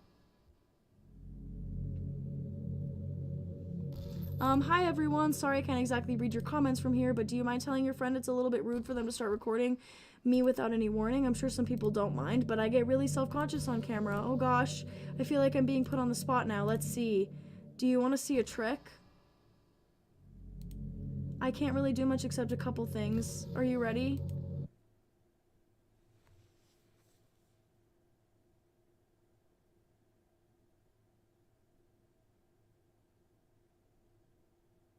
Monica said hi, chat. I'm just kidding. I can't do anything after all if you gave me some time. Motherfucker. Did I scare you? Ahaha, you're so cute. Anyway, Punka, I didn't mean to get distracted. I'm sorry, even though it's your fault for distracting me. Shame on you. I'm just kidding. Anything we do together is as fun as long as it's with you. Chat, you need to say hi back, please. Grant, please say hi back. I don't want her to get mad at me. We got damn baited. Yeah. But anyway, if it takes me some time to collect my thoughts, then I'm sorry, but I'll always have something new to talk about. In the meantime, we can just look into each other's eyes. Hi, Monica. Thanks, Sydney. Hi, Monica. Please scare Hannah. Please don't! Grant, please. I didn't like that she knew that I was streaming.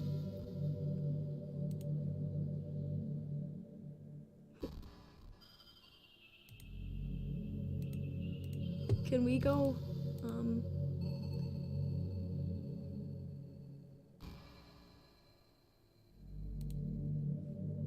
where's the skip button?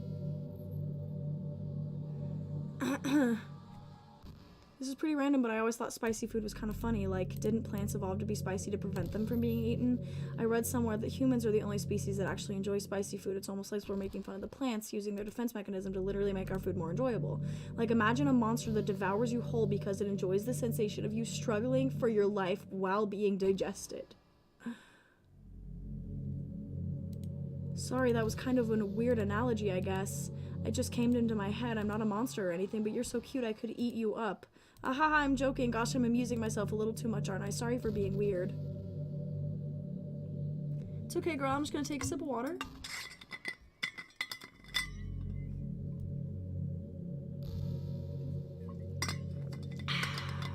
Yum! Hey, girl.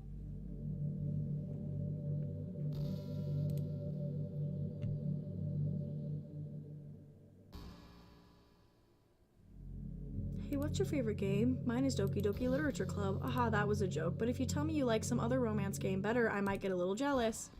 My favorite game is Hades. Doesn't really feel like a romance game. I mean, there's some romantic aspects, but I don't play a character that can fall in love. There's Patroclus and Achilles, and there's Eurydice and Orpheus, but I can't play either of them, so, you know, there's no reason for you to get jealous because there's nothing wrong with that. I don't play any other romance games except for maybe The Sims, but does that really count because I'm creating a character that isn't real? But also I don't play it for the romance, and also I play Minecraft, but that's not really romantic. Although I have gone on a couple Minecraft dates, but they're not really real. I was like 13, I promise.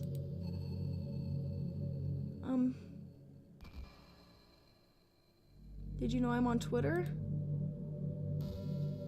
That's great. I guess someone's kind of making an account for me. I picked the username though. I love sharing my thoughts and chatting with the world, the real world. So make sure you follow me, okay? It would be really mean a lot to me with how much you mean to me and all. It would really make me feel loved. I don't even remember what it was.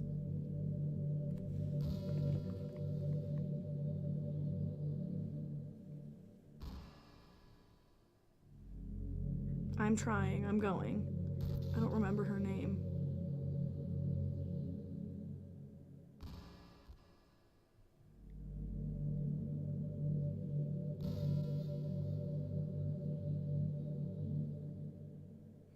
Yep, there she is. She last tweeted on Valentine's Day. By the way, there's something that's been bothering me. You know how this takes place in Japan? Well, I assume you knew that, right? Or at least decided it probably does. I don't think you're actually told at any point where this takes place. Is this even really Japan? I mean, aren't the classrooms and stuff kind of weird for a Japanese school?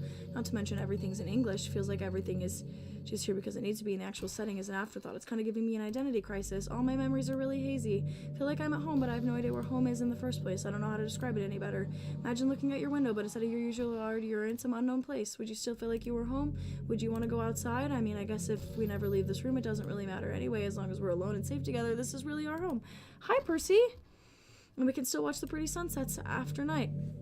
I don't really want to follow her.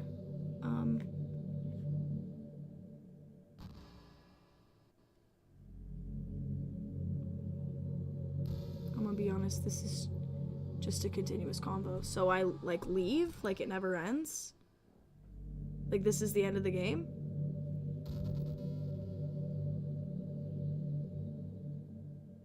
Hey, you know that book you were reading with Yuri, Portrait of whatever it was called? It's funny because I'm pretty sure that book...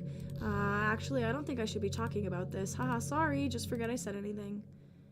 You have to do something?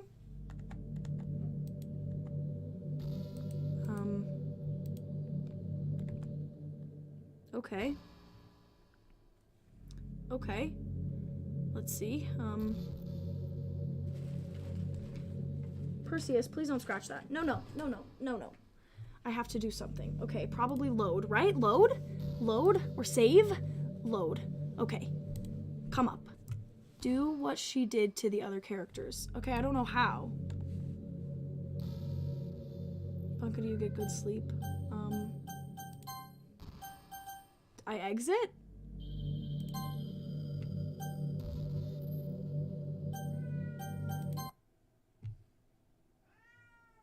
Little boy.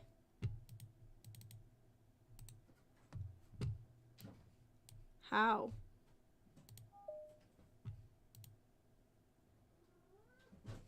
That's it, right? The game's over? I just exit and everything's fine?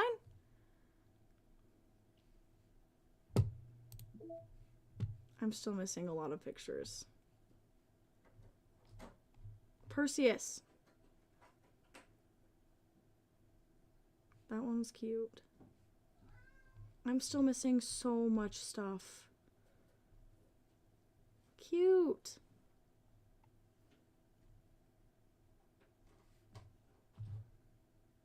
I don't really want to.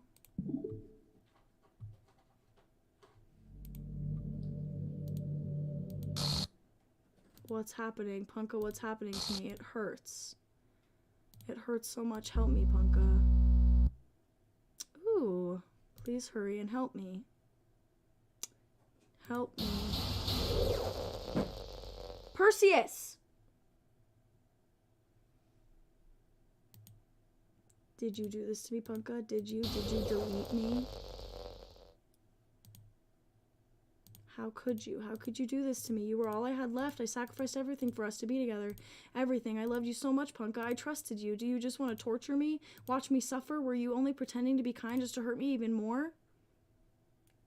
You know, you. I never thought anyone could be as horrible as you are. You win, okay? You win. You killed everyone. I hope you're happy. There's nothing left now. You can stop playing. Go find some other people to torture. Oh, I ruined everything. Punka, you completely, truly make me sick. Goodbye. Bye, girl.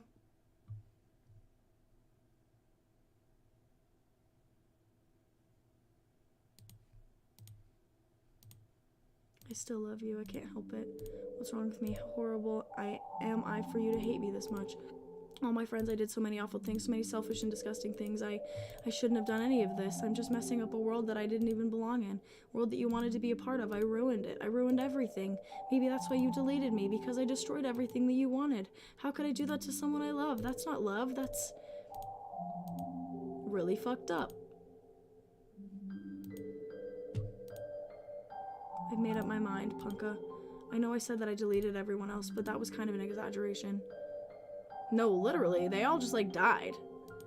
I couldn't find it in myself to do it. Even though I knew they weren't real, they were still my friends, and I loved them all, and I loved the literature club. I really did love the literature club. That's why I'm gonna do this. I know it's the only way for everyone to be happy, and if I really love you, then, yep. Reboot that code for me.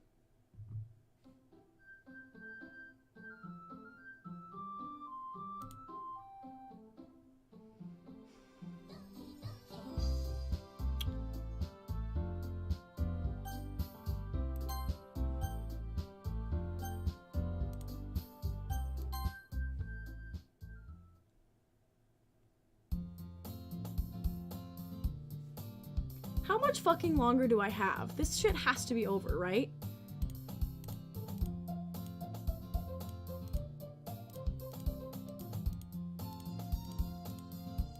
Are you proud of me for walking up on time? Well, you've been doing that for a while now, huh? But you never even said anything about it, even though we walk to school together every day. Well, yeah, I've always thought it was implied. It's embarrassing to say out loud. Come on, please. It's good motivation. Okay, okay. It's good motivation. Fine, fine. I'm proud of you, Sayori. Hee hee. We crossed the street together. Guys, they are trying to make me think that everything is fine, good, and dandy, but that's not true. The second I try to hit on another woman, Monica's gonna show up and be like, you fucking bitch. So I'm not gonna be lured into false hope. I know I'm not safe.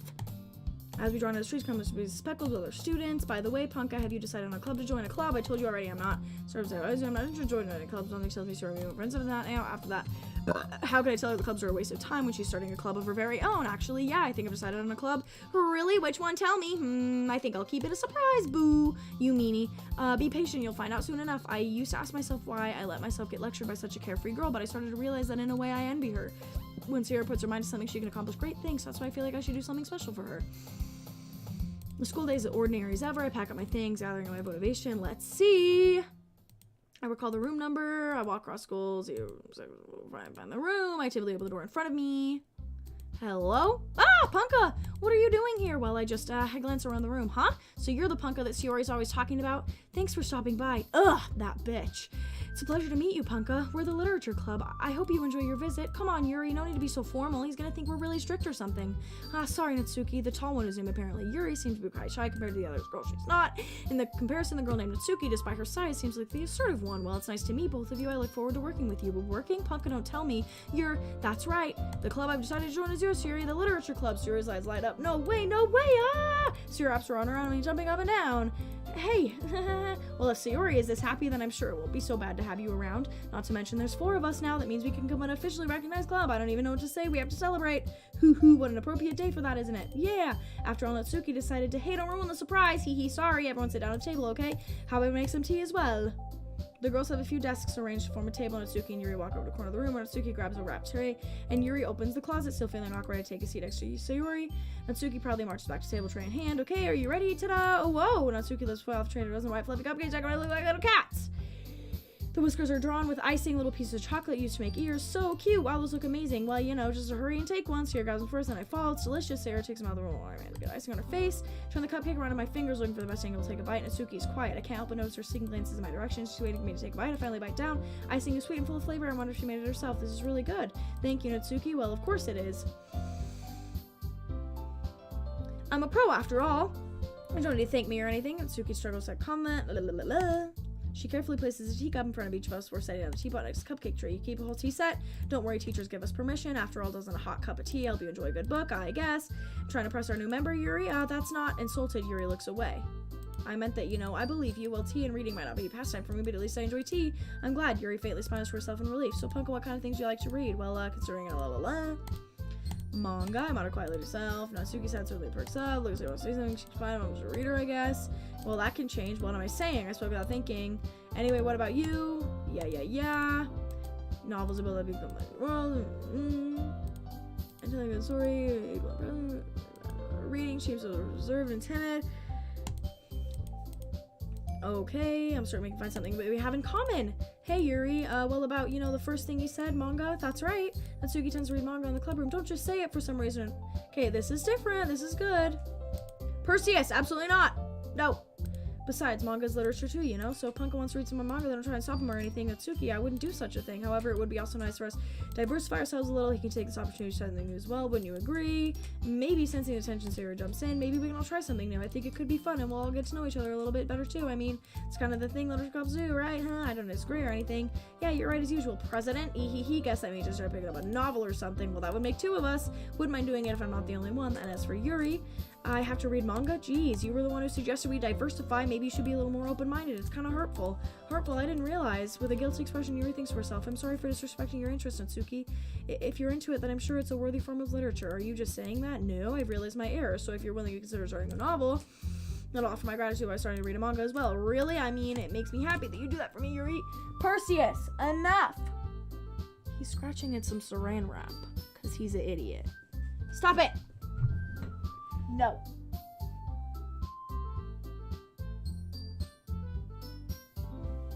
Guys, I have to pee so bad. My bladder is gonna explode, but we have to finish this. You can trust me to find something you'll really like, okay? Same here. Perhaps we'll at the bookstore. Just you? Would you like to come along with me, if you don't mind? Oh, they're besties! I always go alone. Yeah, me too. This is so cute. Suri, shut up. I'll show you some manga there too, okay? Yes, I look forward to it. Cute! I guess the meeting's over, huh? Yeah, looks like it. It's nice to see everyone getting along, isn't it? I think everyone likes you too, Punka. You think so? Well, everyone seems to get along a little better with you around. Aw, Punka, don't say something like that. It's embarrassing. Well, whatever. I was surprised when you told me you were starting a club, but I think you're pulling it off just fine. We're gonna make it the best club ever. Now that you joined, every day is gonna be so much fun. Hey, Punka, I really want to thank you. I mean, I'm really happy you joined the club and everything, but the truth is I already knew you were going to. There's actually something else. I wanted to thank you for getting rid of Monica. That's right, I know everything that she did. Maybe it's because I'm the president now, but I really know everything, Punka. I know how hard you tried to make everyone happy. I know about all the awful things Monica did, but none of that matters anymore. It's just us now, and you make me the happiest girl in the whole world. I can't wait to spend every day like this with you. Perseus, no! Forever and ever. Forever. No. Okay. What's happening? I won't let you hurt him. Got it? Who? It hurts. Sorry, I was wrong, okay? There is no happiness after all. Goodbye, Sayori. Goodbye, Punka. Goodbye, Literature Club. Bro! Perseus! Get down!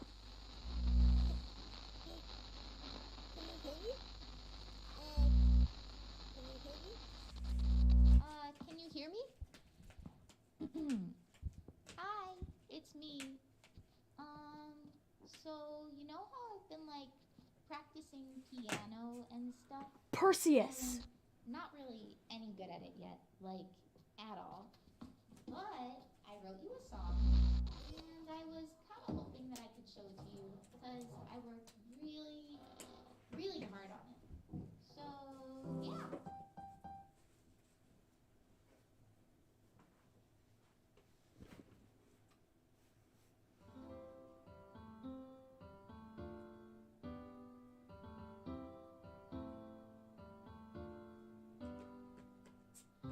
Every day I imagine a future where I can be with you. In my hand is a pen that will write a poem of me and you. The ink flows down into a dark puddle. Just move your hand right the way into his heart. But in this world of infinite choices, what will it take just to find that special day? What will it take Bars. just to find that special day?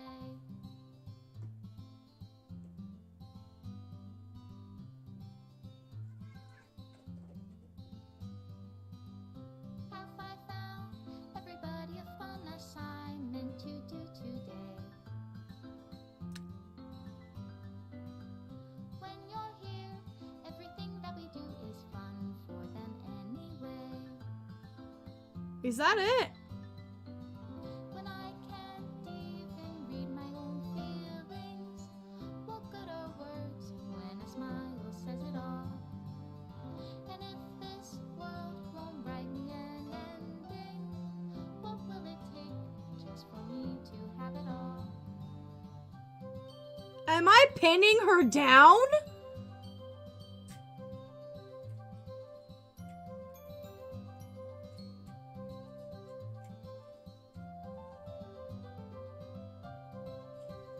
The song scares me. Does my pen only write bitter words for those who are dear to me? Is it love if I take Damn. or is it love if I set Aww. you free? I like that picture. I don't like that picture. Falls down into a dark puddle. How can I write love into reality? If I can't hear the sound of your heartbeat, what do you call love in your reality? And in your reality, Guys, I'm pretty sure that's supposed to say my legal name here, but apparently I'm doing something right. I'll leave you be. Aww.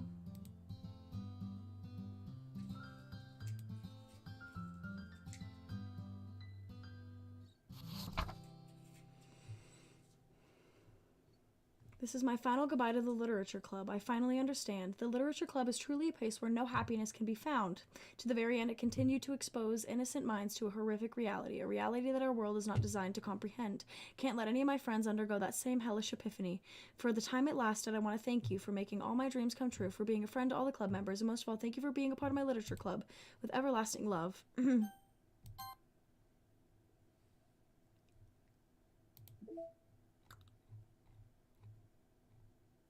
So there are still like a fuck ton of things that I'm missing. Like a lot of things that I'm missing.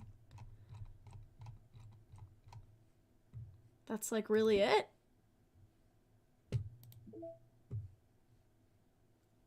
Oh, these are the ones that I did. Oh. Got it. Yeah, so I did those two. Got it. Yep, that's it. You fucking with me?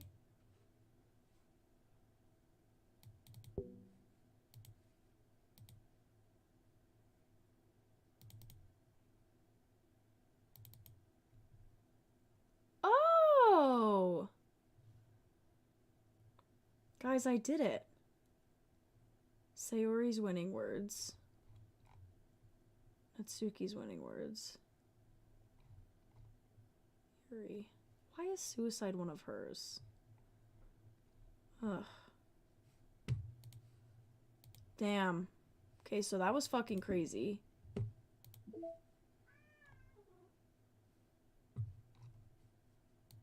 Right.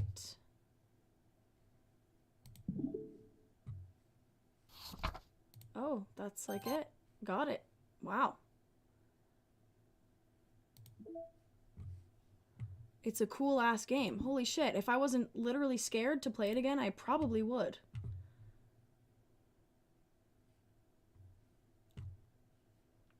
Five and a half hours. Guys, what the hell? That was kind of scary. And, get this. Sydney gave me a literally trigger warning. It was supposed to, we can play together. Oh, I would love that. We can play some more and Sydney can come and be my safety person, comfort human. Okay, my chest isn't very red. I would love to get all of the things and do all of the things. I'm a completionist, Your Honor. I was gonna say something. Oh yeah, Sydney told me, because I was streaming this game, she was like, so it may say your first and last name depending on like the settings of your computer, and supposedly I'm safe. You guys will never know. Well, one of you knows. Getting all the things would be a flex. I'm gonna do it. Sydney's gonna come over and we're gonna play the game together and get all the things, and you guys are all gonna be here. And then Sydney and I are gonna go watch Pride and Prejudice. Sorry. It's just the way that it is. Guys, thank you so much for being here. This was a 3-hour stream, which is fucking crazy. So, thank you guys so much for being here. This is the first game that I've, like, ever finished, like, on stream, which is freaking crazy. So, thank you guys for being here the whole time. It actually means so much to me. Bro, I just want to watch Pride and Prejudice. Okay, Grant can come too. Fuck it. Grant can come too. You can come play the scary game. We'll take turns, and then we can watch Pride and Prejudice. And your boy 09, I don't know you in real life, so you're not getting invited. I'm really sorry. I know the other two in real life. So, you know, parasocial relationships are dangerous. So we're gonna, as this game showed, funnily enough. I also think it would have been a little bit creepy if they did say my full name. Obviously, it would have been a little bit creepy, but, like, it would have been more of, like, the, like, holy shit kind of moment. Anywho, I was expecting it. Glad that it didn't happen, but, you know. Alright, anyways, we're gonna turn on, I wish I could turn on, like, real music instead of just video game music, but it's fine. I have to pee so bad, my entire body hurts, just so you're aware. Let's see, we're gonna play Minecraft. We're gonna play Cat. Alright. I must go to bed. Me as well. I love you guys. Thank you so much for being here and completing this game for me. You brought me a lot of comfort. I played Phasmophobia one game by myself. Literally one. That's it. Just one game. And then I gave up because it was too scary. Anyways, thank you guys so much for being here from the bottom of my heart. I love you guys so much. I hope you have a wonderful Dawn Dusk day. I don't care as long as it's amazing, just like you. And I will see you guys in the next video or TikTok or anything.